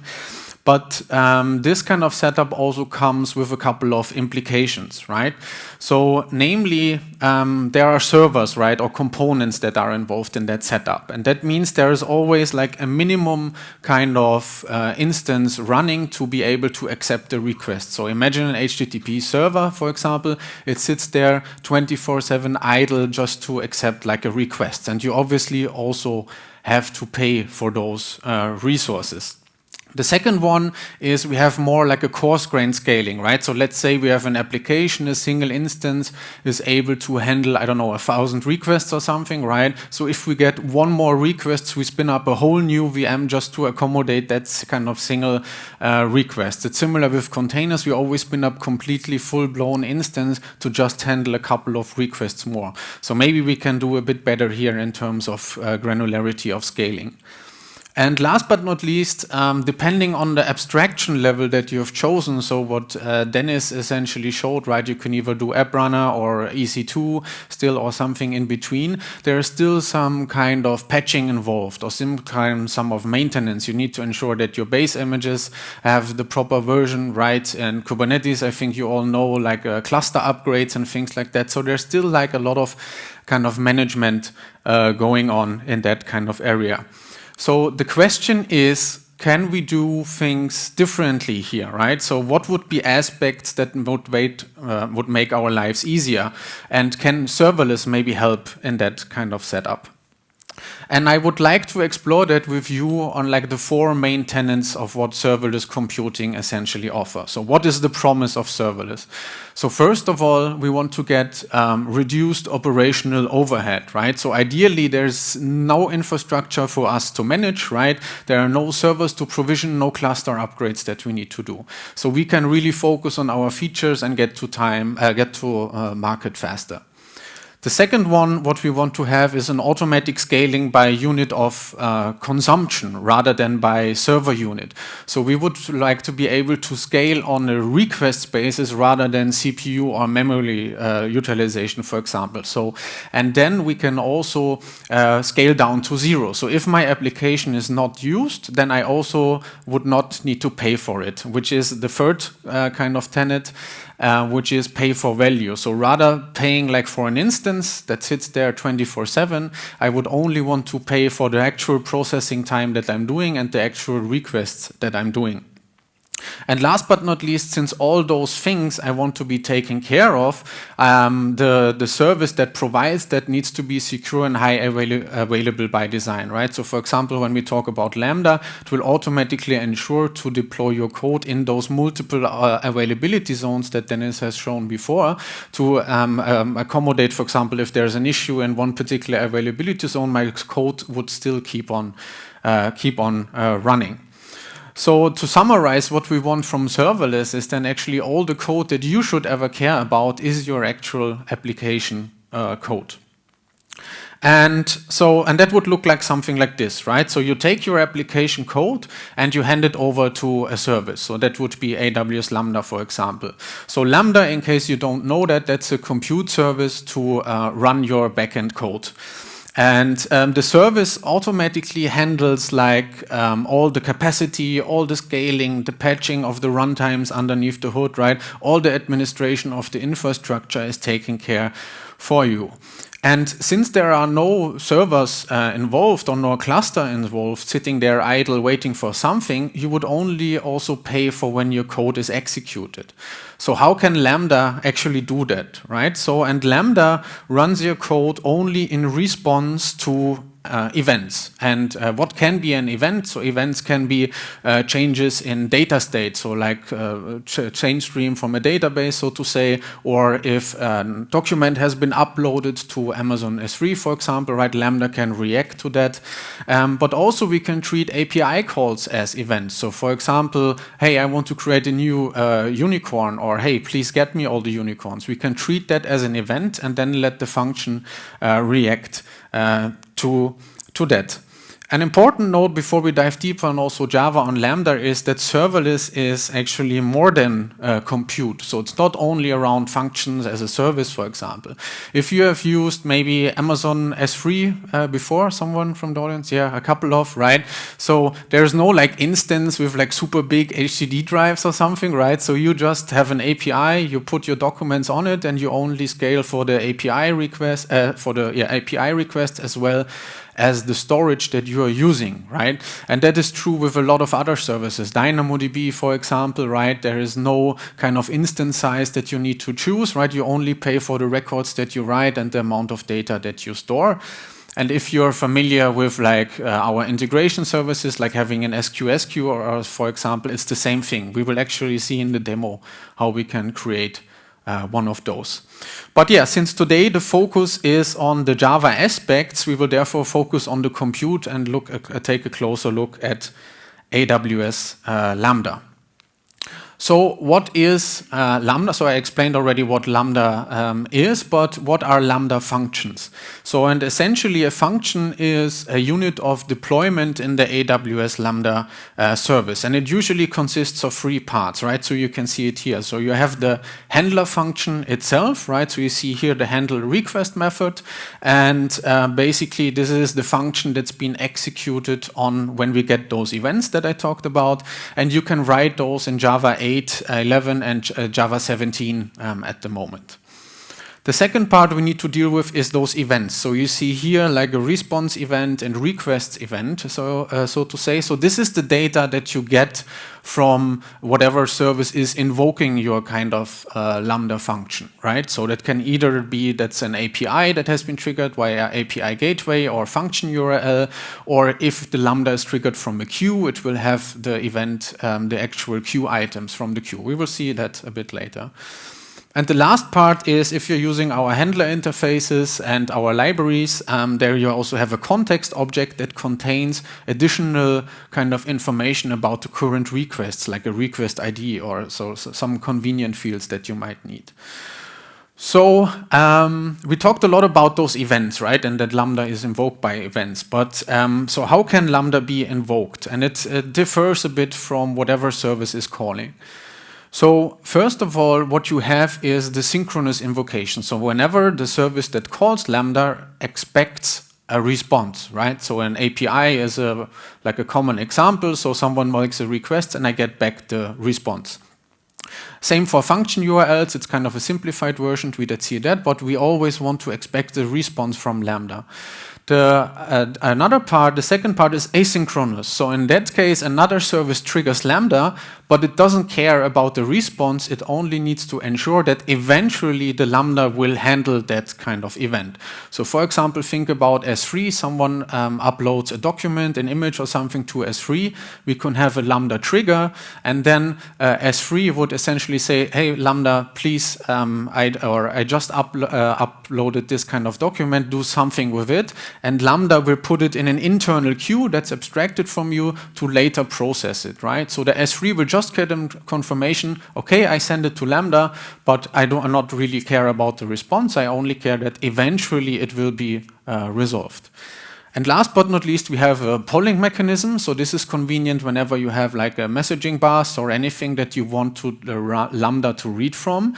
So it automatically integrates with different kind of sources. So I can attach a Lambda function to an SQS queue, for example, and it will automatically pull the records from the queue processing. So there is no kind of glue code that you have to write, right? So if you think about doing that on-prem, initially you have like some kind of client library. You need to set up the connection to the message broker. You define how often I want to read from the queue. All of that you do not need to care with Lambda anymore because it's automatically integrated and you get the queue items with the event. Well, we see that later. So now that we understand how it can be invoked, the second part that we need to do is we need to define memory. So Lambda defines a memory control. So you define between 128 megabytes to 10 gigabytes. And the most important thing is that the CPU and the network capacity are allocated proportionally. So what that means is if you have a very CPU-intensive task that you want to do, right, increasing your memory can also extremely kind of help you with the performance of your Lambda function. So always keep that in mind. And how do you figure that out? There is a nice tool available, the Lambda Power Tuning, which you can use to, so the tool will essentially take your Lambda function, start it in multiple different memory configuration, and then you get a nice graph in the end saying what is the best kind of cost and performance option that you get, and then you can decide what to choose. Good. So what do we need to do when we are getting started? Before we're going to the demo, just two things that you need to know. So what do I want to have as a minimum? So as a minimum, I would want to use our AWS Lambda Java libraries that provide like the basic handler interfaces to write that handle request method and this context object. So it has the kind of POJO for the context. And it has the AWS Lambda Java events that has all the different POJOs on how other services are invoking Lambda in there, so you don't need to do your serialization and everything on your own. So you could also decide to not use those libraries, but then you would have to deal like with raw like input streams or something, or like raw map to string. So those are always pretty convenient to use. And then when we use those libraries, how do we get it then to Lambda? So you would build, so that Lambda can run it, you would need to build an uber jar, which is a jar file with all of its dependencies in it. Or you can also provide a zip archive where you also have all your dependencies in it, and a lib folder with all the dependency jars that you might need. You can use very common plugins for creating that, like the Maven Shade plugin, or the Gradle zip task, or Gradle Shadow for creating the uber jar there. Good, so let's go to the first demo. So how can we write a very, very simple Lambda function? So what we are going to build is, we build a function that responds to an HTTP call. And as you can see here already, this is the function we are going to build. So we are dealing with an HTTP event as an input and an HTTP response as an output. And what we're going to do from the context, we are then essentially getting the request ID, we log the request ID, and then return it, right? So pretty straightforward. So let's see how that works, or how that looks in the code. So can you see that all right? Yeah, good, okay, perfect. So what do we have in Lambda? So when we create a new function, so we only need to have actually two files. So we need to have our POM XML file, and we need to have the request handler. So if we look into the kind of request handler here, we see the libraries I just talked about, right? So we're using the AWS Lambda Java core. We are using the Java events library to get those POJOs initially, and then we have SLF4j API just with a simple logger to have like very basic logging capabilities. And then last but not least, I'm using Jackson JR objects. So this is a very lightweight implementation of like the Jackson serialization library that you might know it, but it's very kind of limited to the core kind of functionality, and it therefore has a very small package size, which is always good for Lambda functions. And last but not least, I have here this Maven Shade plugin configured. So I only say, please create me an artifact with this name. So that will be the name of my jar. And I want to bind that to the package phase. And that's about it, what I need as a POM file. And then the request handler is also pretty simple. So I have here this interface that I talked about that comes from the core library, and then I define just the types that I'm expecting. So I'm expecting an HTTP event from the function URL.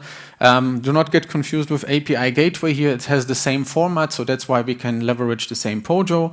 And we want to return an HTTP response. We define our logger, and then we have here the handler class, and the handler class basically takes the context object, logs it, right, the body from the actual request. So when we're making a post call later, we should see the body here, and then we are returning the response. We say 200, received the request with the ID something, right? So that's about it. And here I just have a very small convenience method to create that response as a JSON string. So how would we get that to Lambda? So first of all, we need to build the application. So as I said, the plugin is bundled to bind to the package size. So that means now here in target, we get our unicorn request ID Lambda jar. And now when we go to the AWS console, so here we have Lambda running, we create now a new function and we say we want to have devox request ID prod, for example, and we do Java 17. And now we said we want to invoke this function via an URL. So we can already, when creating that here, enable function URLs to expose the Lambda via an URL to the public. Not quite to the public in this demo. I want to show you two options. So we can say authentication would be none. So everyone that knows that endpoint could just basically call your Lambda function, or you could decide to only allow authenticated users to call that Lambda function, and they would need to sign their requests to be able to call the function and get the response. We are using that here today. So I have here the function name, I have the runtime, and I want to create a function URL, and then I hit create function. So in the background, it will automatically create now the IAM permissions, for example, that also Dennis talked about, to be able to write to the logs, for example, and it will also set up the Lambda function URL. So here you see the devox request ID prod, and you already see here the function URL. So obviously all of that you can do with infrastructure as code and the CLI, right? But just to get you a bit of the feeling, this is why we're doing that with the console. So the first thing I would want to do is I would upload now my jar file. So here in my function URL in the target, I essentially then take my, give me a second. So I upload here function URL target Lambda jar, right? So I put that here and I hit save, and then the jar file will be uploaded to Lambda.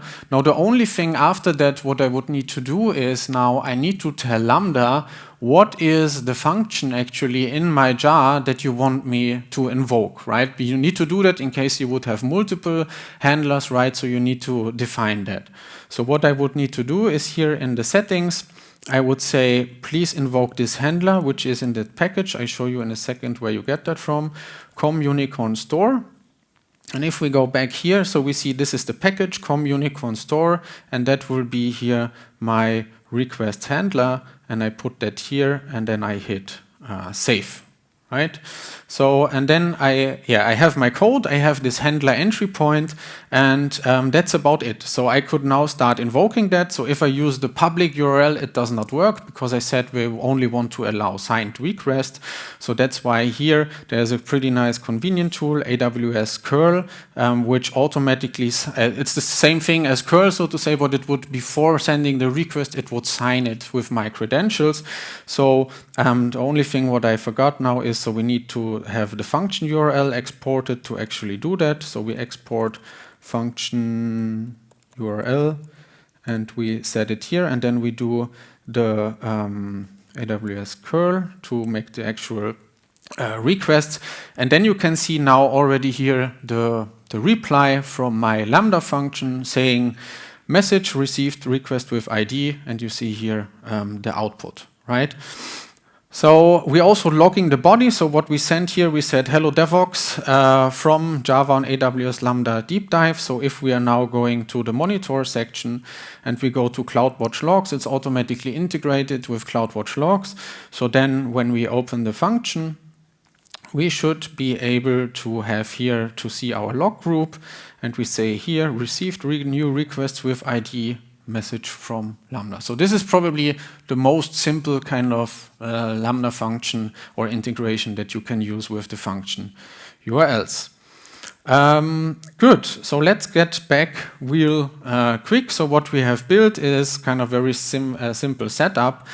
Now, if your application gets a bit more complex, so not only a single kind of entry point, and you want to call a specific handler on post and a specific handler on get, and maybe do even different kind of routings, then you would use an API gateway. You will see that a bit later. I don't have the demo because it's essentially the same thing. The API gateway does not only give you the URL as the function URL, but it would also allow you to say, hey, when you call me on /unicorns and get, then call this Lambda. If you're calling with post, then go to that Lambda. So you have a much more advanced routing capabilities. And API Gateway is also completely serverless, so there's nothing you need to pay when setting that up. Only when you get a request to the API Gateway, then you incur charges. Good, but yeah, I don't want to bore you too much with only REST APIs here, so that's why I prepared a second example, and that's a very convenient one. So we can also, as I said initially in the polling setup, we can have a Lambda polling things from a queue. And here, instead of dealing with an HTTP event, you can see here now we're dealing with an SQS event. So the simple queue service, which is a serverless queue, essentially that now will have a different format because we're dealing with actual queue items. So let's see how that looks. Let's go back to the project. So here we have the queue processor now. So the queue processor, let me close the old one. The queue processor is the very same thing, but we do not need the JSON library this time. So we have Java core, Java events again, and simple logging. And then we have the same Maven plugin as before. So the only thing that changes now is instead of dealing with, as I mentioned, with the API gateway requests, right, we are now dealing with an SQS event and with an SQS batch response. So what we do here is we get the SQS event, and the event now has all the data from the queue. So it usually reads that in batches. So that's why you get a list of records usually. So what we do is we take the records, we stream them, and then we just extract the body of the messages. So we don't care about all headers or anything. We just want to read the actual content of the messages that is sent.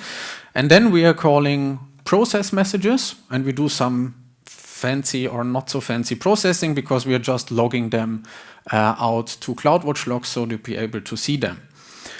Here, because this is a very simple setup, we don't expect any failures. You could potentially return partial batch failure. So you can say, hey, I was only able, from those 10 items that you give me, I was only able to process 8, and those 2, for example, failed, right? So that you can kind of unblock your queue.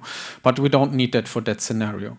So what would we do in that case? So we would go to the queue processor, we build our jar file again, so we get a unicorn processor jar, unicorn queue processor jar. So let's go back to the console.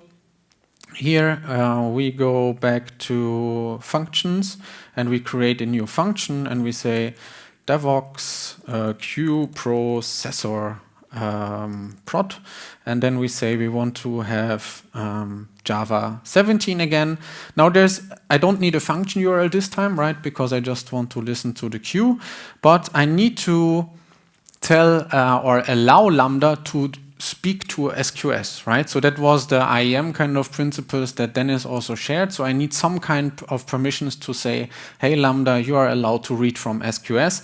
And I prepared here a role that basically allows the Lambda to do exactly that. And then I create the function. So function is creating. So similar thing to before. What do? Is we upload our jar file. So we go back to the demo. We say queue processor target, and we take the queue processor jar file.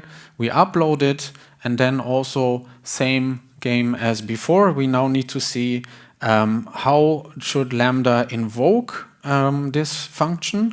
So we have again com unicorn store, and we would then take here this unicorn queue processor. So this is the package com unicorn store and this kind of class, and we say unicorn processor save.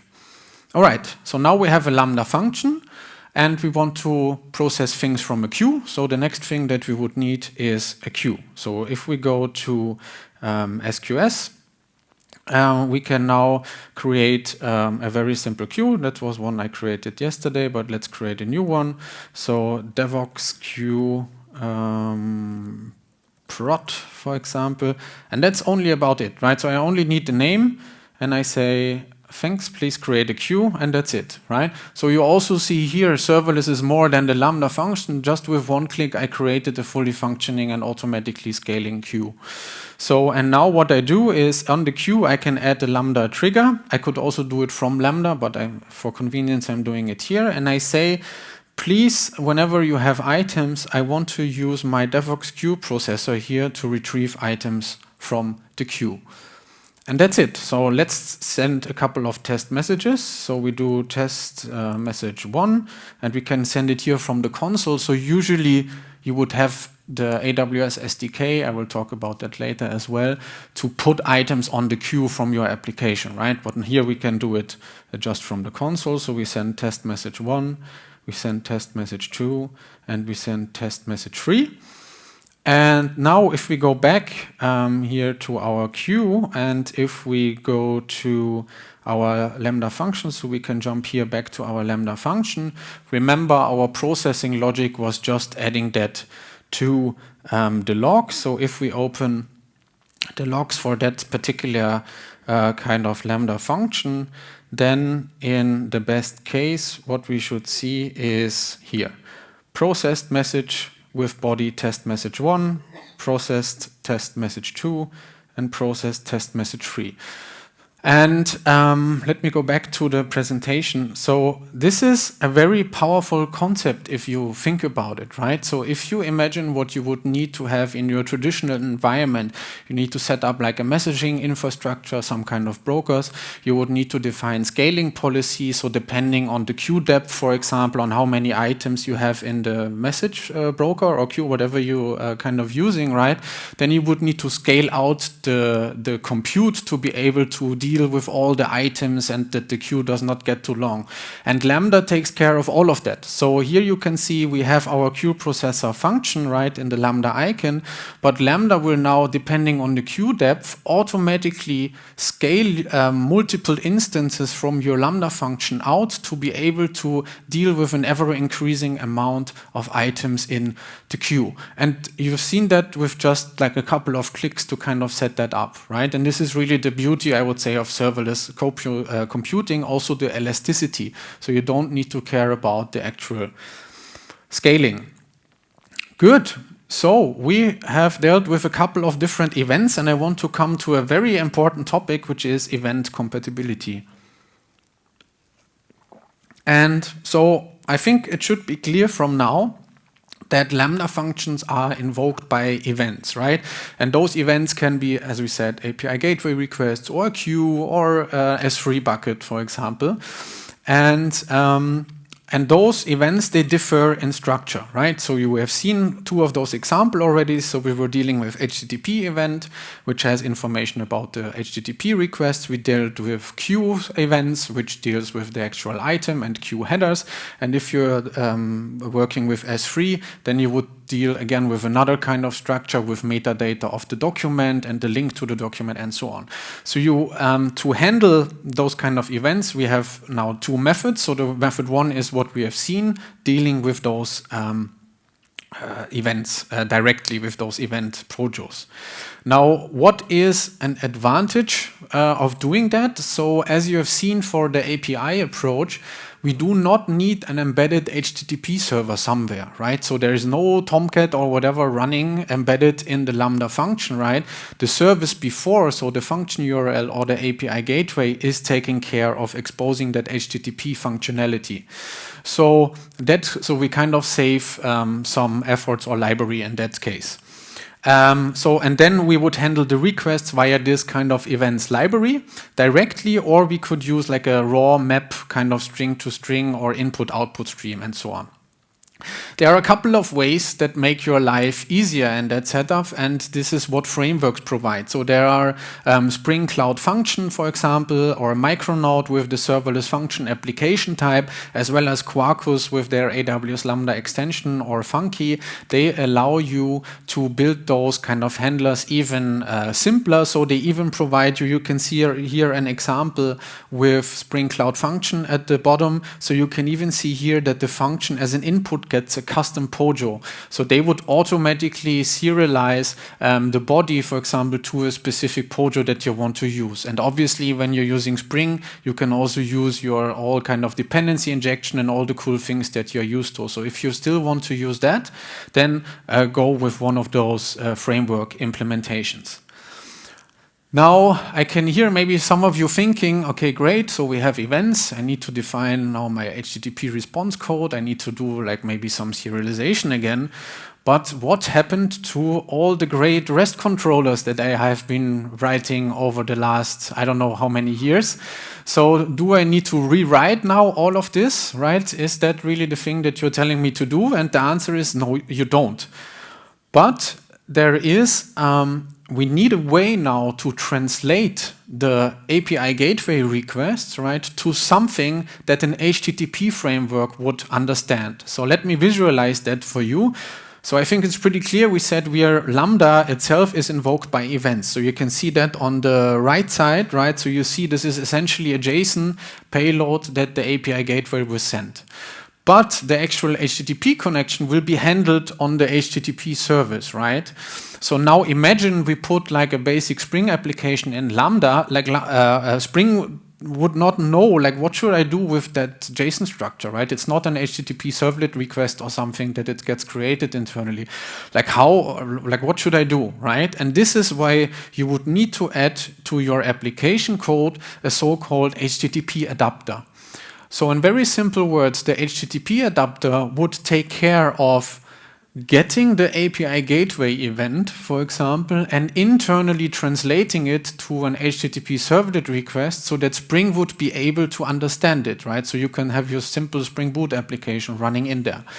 So we need a way to translate that. Same for the response. So when Spring responds with the HTTP response, essentially with the proper code, right, or error messages or whatever that we can do with the nice controller advices, for example, then we need a way now to take what Spring generates and tell now API Gateway to understand it again, right?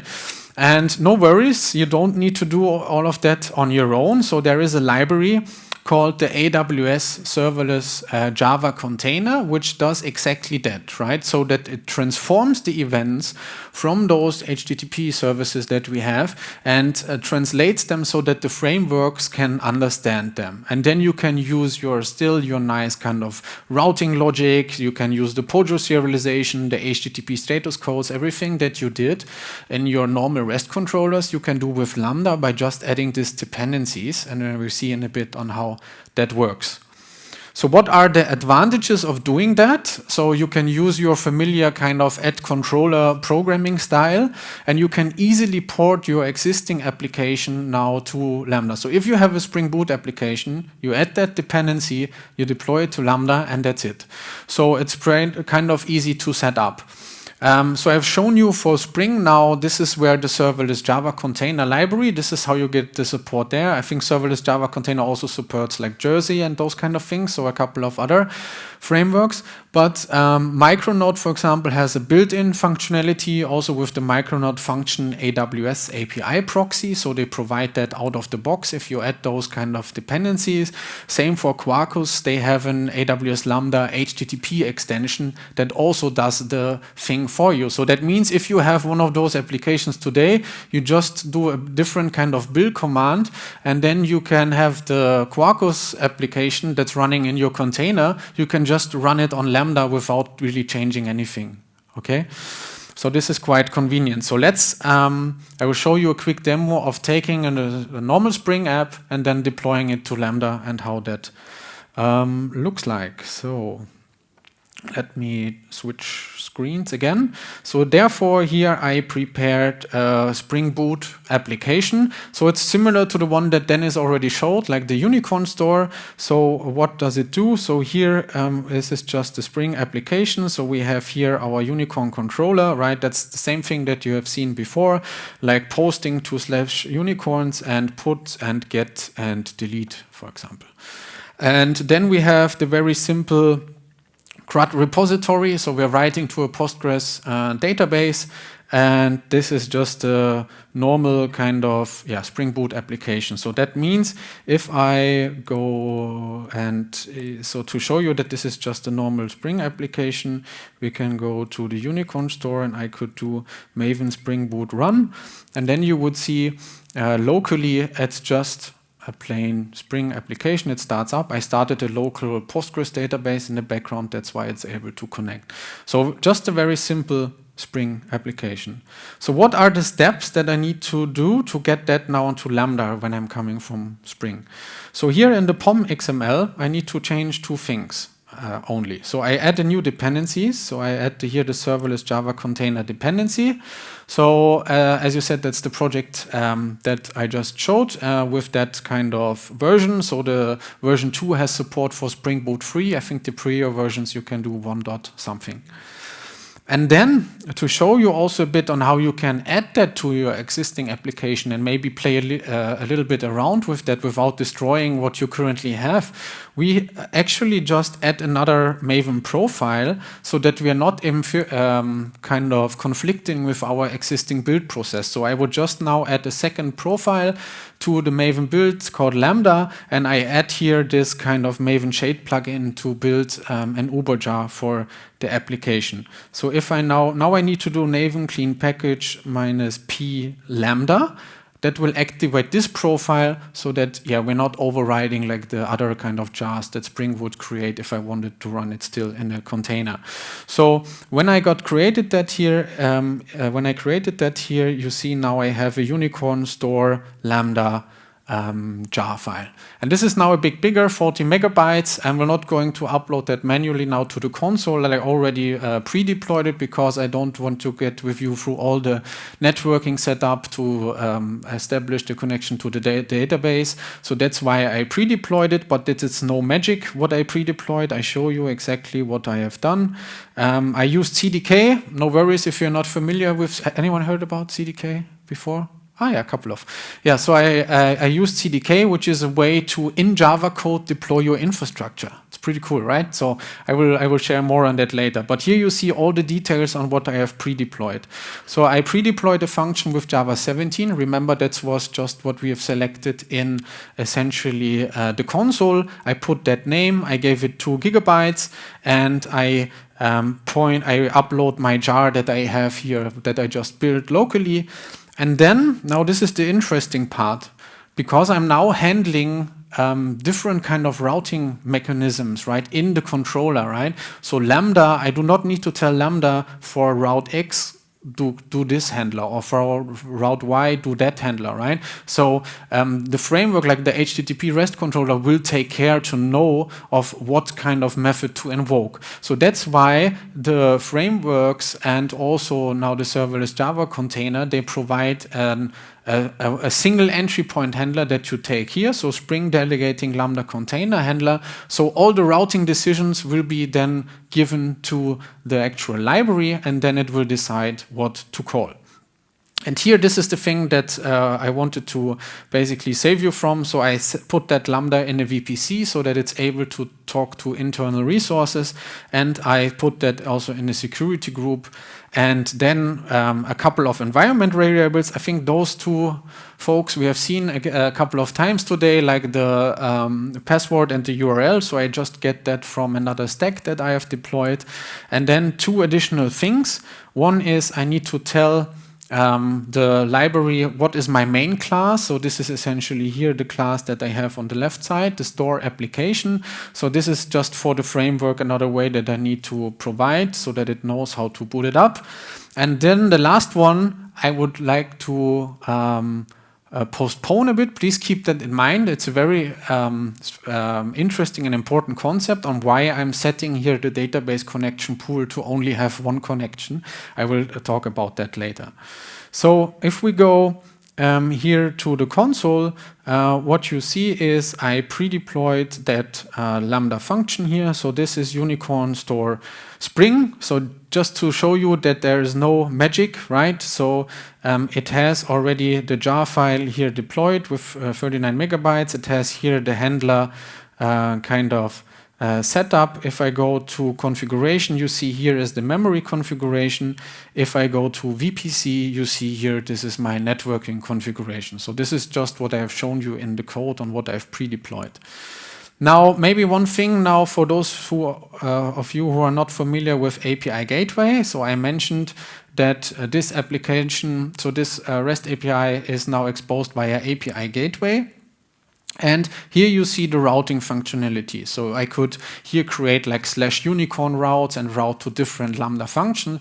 But if I have my REST controllers and all the routing logic in my Spring application, I don't really need to tell API Gateway what to do. Instead of, I create a so-called proxy resource that says, whatever path you have, whatever any method you get, just route it to the function because the function will know what to do with it. So you see here the integration. So whatever we call that API URL then on will route here to the Unicorn Store Spring function, which is the app that we have just seen. So you would call then this, you can now call the API Gateway with this kind of URL. And I have prepared that already. So there's nothing running at the moment, right? So we just, the code is just deployed. So and now let's try and call that function. So this is test app script. So test app just makes a curl request and to create a new unicorn, and it just takes the URL from the stack that I have previously deployed, just to see that there's no magic. Now, if I call the application,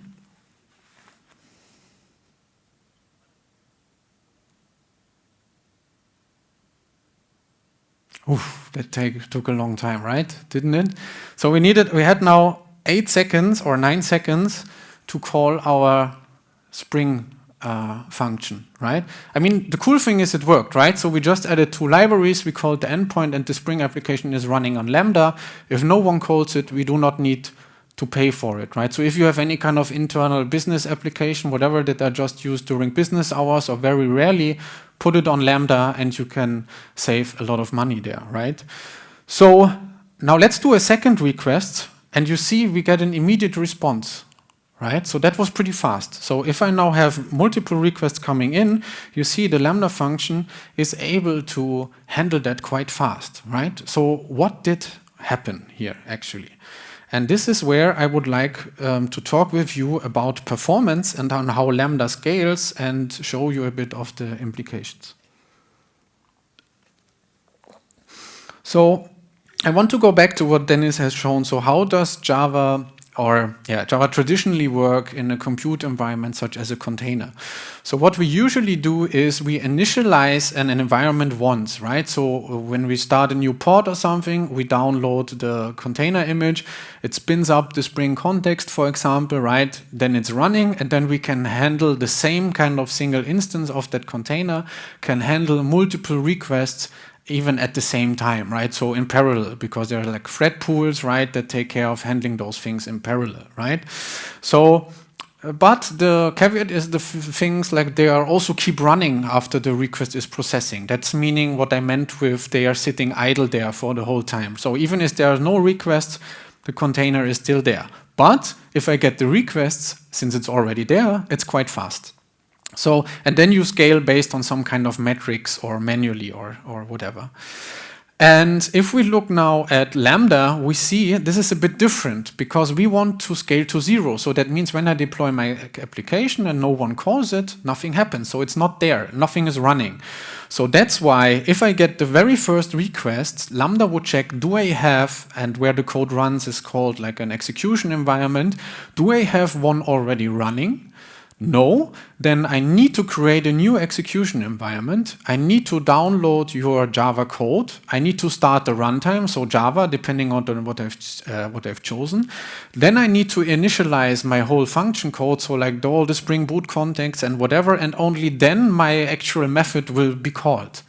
And this is exactly here what is marked as cold start on what you have seen happening in those 8 to 9 seconds. That's why it took so long, because there was nothing there. It needed to create the Spring Boot application from scratch, boot it up, and then handle your kind of requests.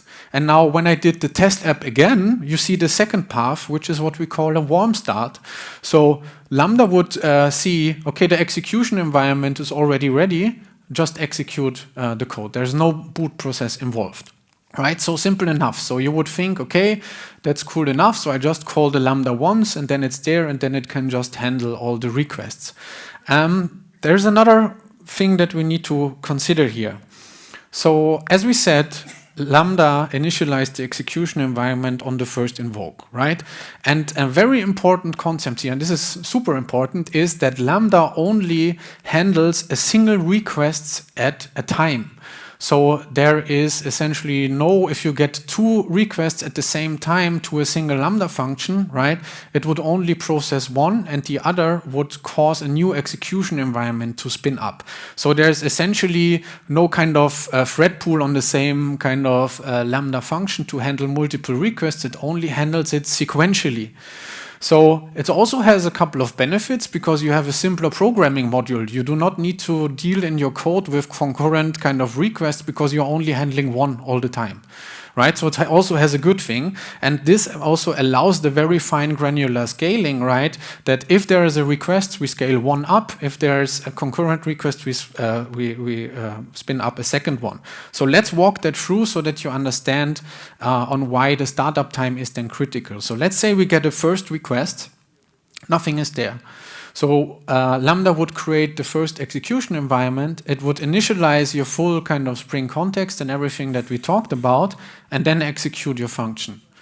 Now, after that has been processed, if the second request comes in and the first execution has been processed, we can reuse the existing execution environment, and the execution will be quite fast. That's what we have seen with the warm start. Now, if you get a third request while the first execution environment is still processing it, Lambda would need to create a new execution environment and initialize your whole kind of context and everything again, right? So, and this is why it's not only done with having the first invoke have experienced the Spring context startup once, but we might experience that if we get more and more concurrent requests, we might experience that more often in our application. So if I have a lot of concurrent requests at the same time, then I might experience the initialization even more often. So here execution is done. Now if the fourth request comes in and the first execution environment was done, we can reuse those two. There's no guarantee on how long those execution environments stay active. So after a couple of minutes or something, right, they are shut down, and it would need to basically create a new execution environment again. But yeah, so, and this is why we have seen those kind of 8 seconds. And we might see that 8 seconds more often depending on how many requests that we get. Now, in the last years, there have been a lot of performance optimizations in that kind of area. So how can I get this cold start down, right? That's why also a lot of people, they're using like Python or JavaScript or whatever on Lambda, right? Because there's usually not that much overhead in the kind of startup phase, right? But there were a couple of things you could do. Since we have Java 17, we have tiered compilation essentially enabled by default. So that got us down to those 8 seconds that you have seen already. What you could do is you could start also reducing your dependencies. So if you have very heavyweight dependencies or like things like, for example, you start up Hibernate or something in the beginning, right? Those obviously contribute to your starting time. So you could think about maybe if your use case allows it to switching to a more lighter weight Spring JDBC template or something, and you can basically also reduce your startup time here to around 6 seconds. And from the the least kind of effort. On the left side, you could also use provision concurrency. This is a mechanism that you can tell Lambda, please always keep X amount of execution environments ready all the time. So I would say 10 execution environments should already be there, and therefore there's no cold start because they're already running. The caveat is obviously that you also need to pay for them the whole time, right? So a bit of the benefits that you initially got with scaling to 0, they are really not that important anymore, but this might be helpful. I will show it here real quick. If you have a very constant load, so you always get 10 concurrent requests at the same time, that actually could give you a cost benefit because the actual duration price is cheaper when you pre-provision them because you're kind of committing of always having them there. The price is also cheaper, so if you have a constant load, it even might make sense. So I just go back one slide again. So you see here on the right side a couple of other options, but that require usually a bit more of effort. Like you could move from that REST controller approach to Spring Cloud Function that I have shown. You can use other compile time frameworks that do more things during build time so that you do not have that application startup time. And you can remove also the framework completely. I mean, it depends a bit on your use case. If you're just writing something very simply to S3 with the Lambda function, I'm not sure if you use a full-blown application, right? Or you just use the SDK call and write it. So depending on your complexity, that also might be an option. And last but not least, GraalVM is also is performing very well on AWS Lambda. It has a very slow, very slim memory footprint and has a super fast startup time, right? Good. But is there anything else that we can do and that requires the least amount of effort? And yes, there is. And we released last year at our reInvent conference, we released AWS Lambda SnapStart. And that offers up to 10 times faster application startup, especially for Java Lambda function. So how does that work? So you might have, who of you have heard about Crack or has been heard about it in like another talk or something, or snapshotting in general? Okay, so this is, so Crack usually works on the JVM kind of level, and we have built SnapStart, which is on the whole micro VM. So under the hood, those execution environments that I talked about is like a micro VM. And what we do is we take a full snapshot of the full micro VM. So we take a snapshot of the memory as well as the disk state.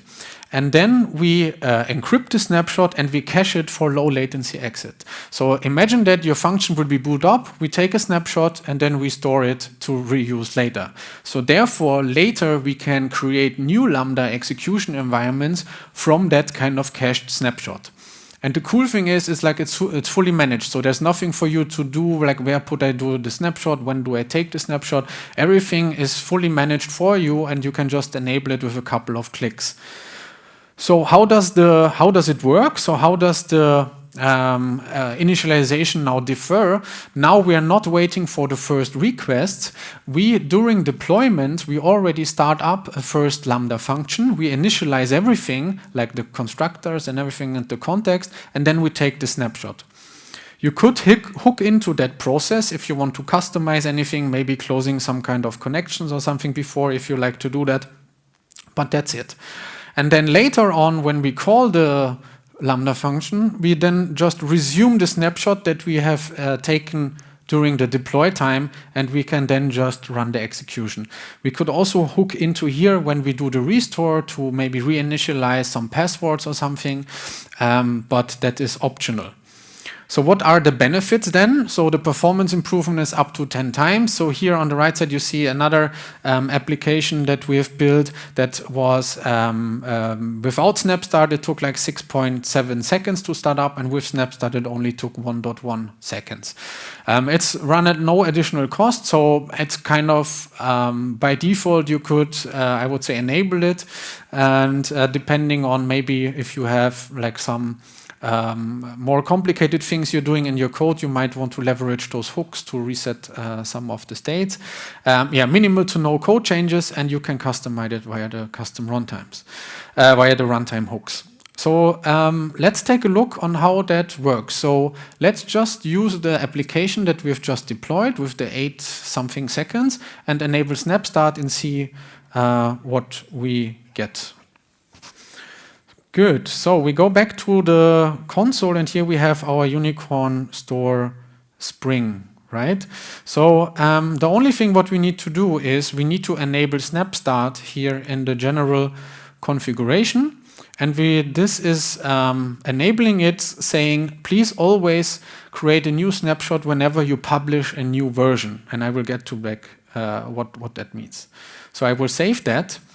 And now I will go to the console here, and I will create a new Lambda version. So far we have not used any version. That means whenever we call the Lambda, it's always in the state as you see it here in the console. But you can versioning it. So if you have different environment variables or different kind of code stages, you can version each of those that you can always invoke a particular kind of version of that function. So let's say I want to publish a new version. Let's call the description of that will be SnapStart. And now we publish it. And now you see already in the on the top, creating version 13 of function Unicorn Store Spring, SnapStart adds a few minutes to the version creation process. And this is exactly what I've showed in the presentation. When I create a version now, it will create an execution environment. It spins up the full Spring context, calls constructors, everything. It takes the snapshot, encrypts it, and it replicates that even to multiple availability zones so that it's stored for high availability. And this is what is now done in that kind of function creation process. Now, we want to invoke this new version now. So what we could do is we could go back to our API gateway integration here, right? And we could say, here on that integration where we call the function that I've shown you before, integration request here is Lambda function, right? So in that case, we would go here.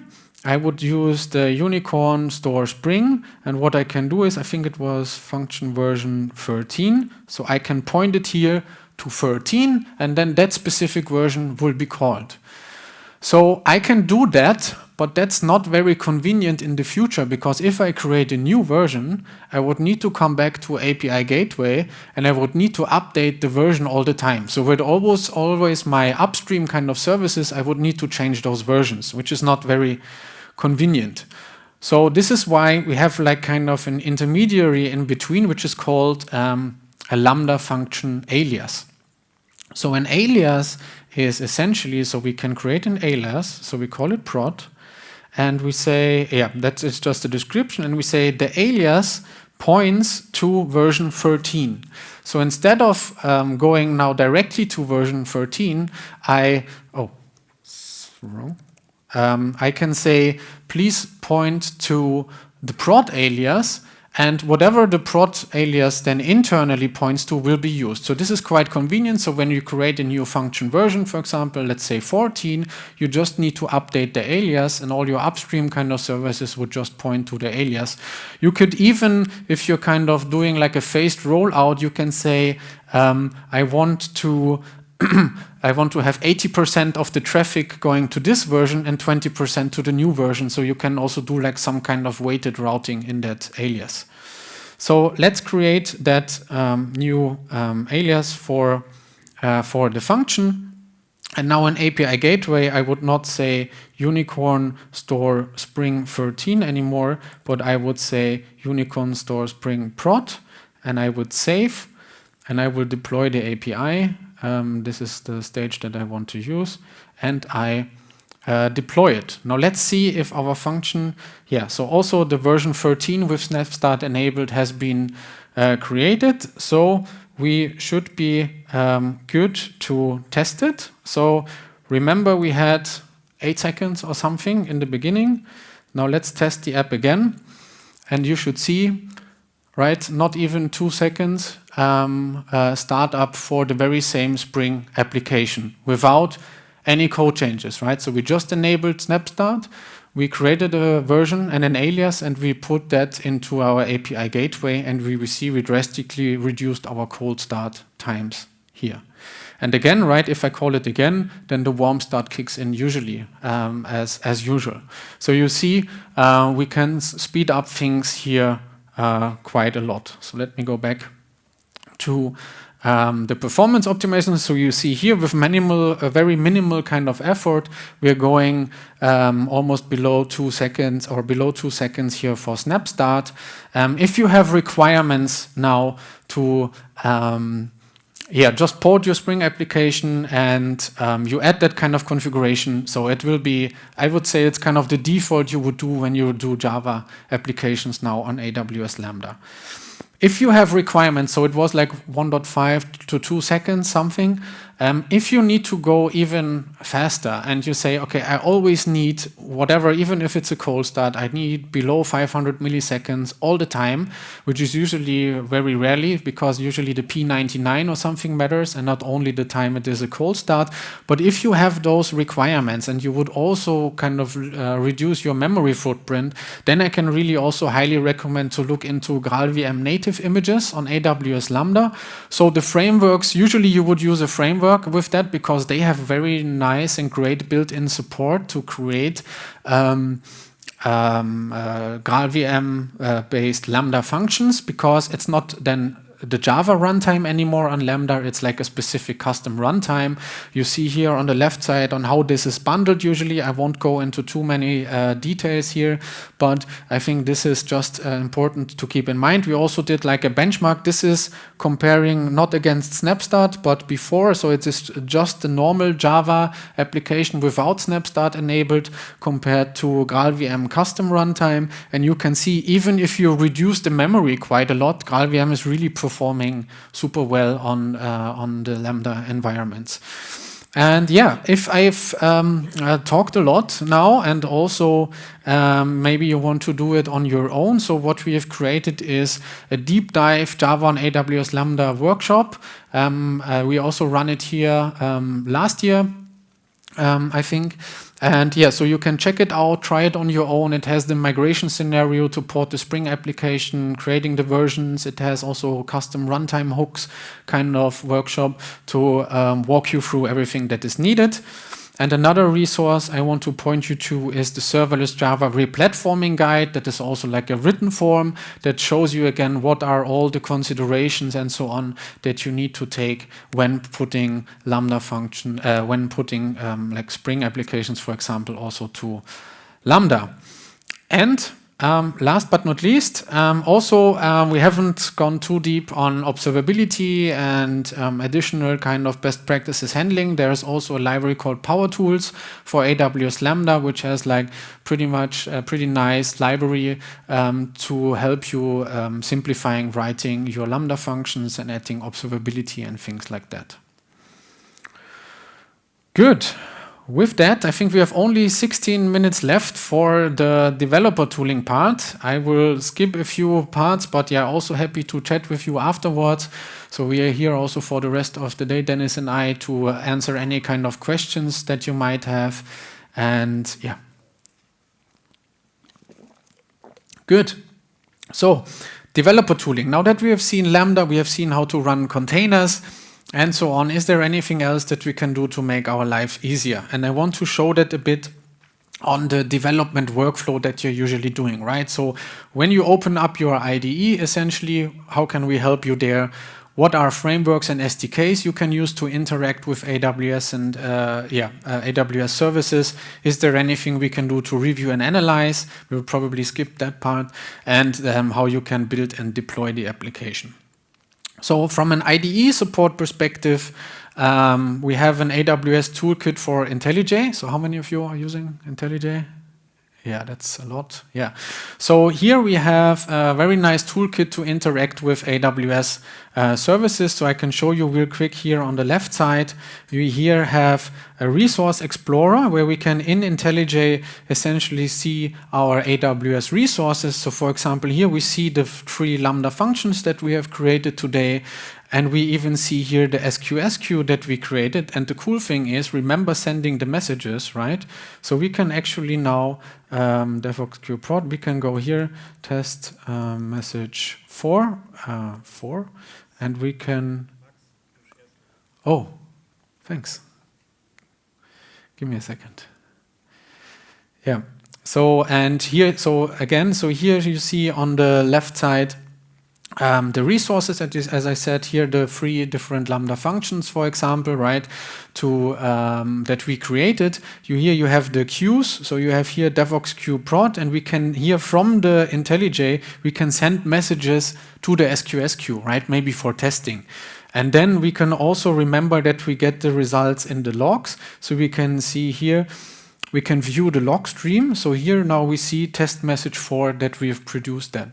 And you can also go here to the Lambda functions. You can update the function configuration. You can change like the runtime, and you can change any kind of settings. So this is pretty convenient to interact with your AWS environment. And yeah.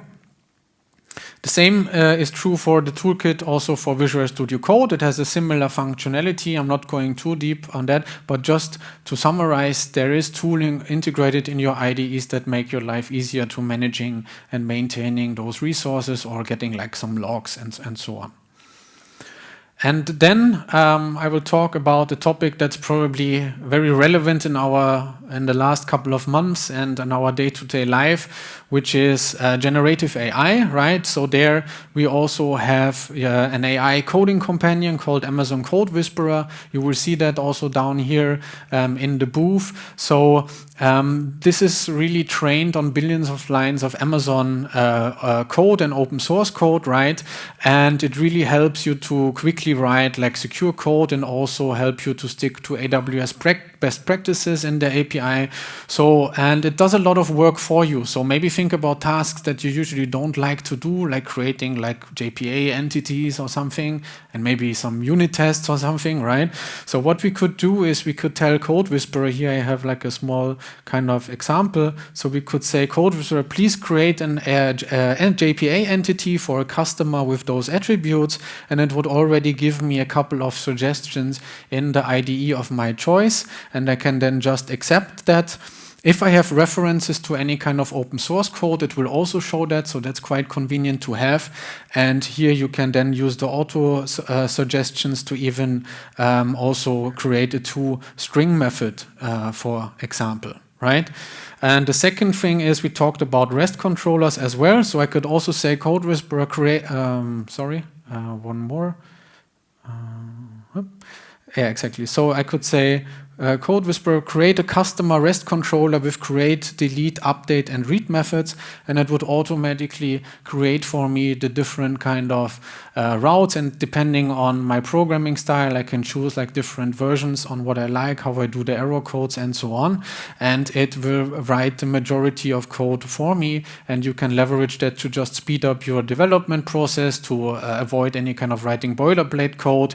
It has also security scans in that, so if there's any kind of issue with the code, it will flag that. And also we just announced that in the near future, we will also have a possibility, like a customization feature for Code Whisperer, so you can link it to your own private code base securely, and it would give you code suggestion based on the code that you have already written.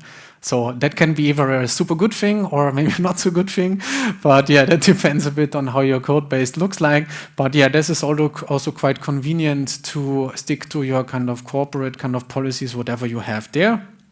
And yeah, then so after we have, that is basically to the IDE part. Now, if we open our IDE and we write your code, so how can I leverage the best way to deal with AWS services? So if I want in my application code to store a document in S3, for example, I would use our AWS SDK for Java V2 to do that, right? Because it makes it very easy, so you don't need to assemble like the API calls on your own. We have an SDK to do that, and you can put a message on the SQS queue, for example, read from the SQS queue if you like to do that, right? And it has integrated like back off and retry behavior. So you see here on the left, you can define a retry policy on what if the call fails to the AWS service, what should we do? So we would retry 5 times, right? Where is my service? In that case, we're using Event Bridge. And on the right side, then after you've defined the left side, on the right side, you see how would you then assemble the requests to make a call to those services. It's also GraalVM native image compatible, so you shouldn't have issues when you're creating a native image with the compatibility. And yeah, that leads me to the framework integrations. So the major frameworks, they usually have quite good support for AWS in general. So here we have the Spring framework. They have the Spring Cloud project that makes it very easy to interact with AWS services using the well-known Spring-like API. So you can use Spring Messaging API to talk to SQS, or Spring Cache API to talk to Elasticsearch, and also bootstrapping the properties. You can do that with the services that Dennis shown, right? The secrets manager for storing database credentials and parameters.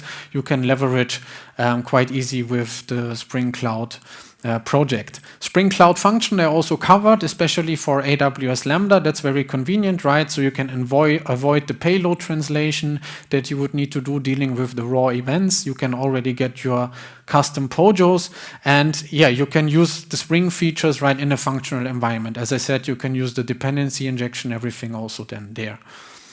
Second one, and very popular, is also Micronaut. So Micronaut, actually, they have their own test suites to run to check if they are compatible, or so to say certified for Amazon Corretto. So they doing the majority of work during compile time. I think there are a lot of great deep dives also coming up today. So yeah, check them out. They are really doing a lot of work to making your life as a developer very easy to also get your existing applications to Lambda. You would then also have a smaller startup time and memory footprint because of all the great things they are doing.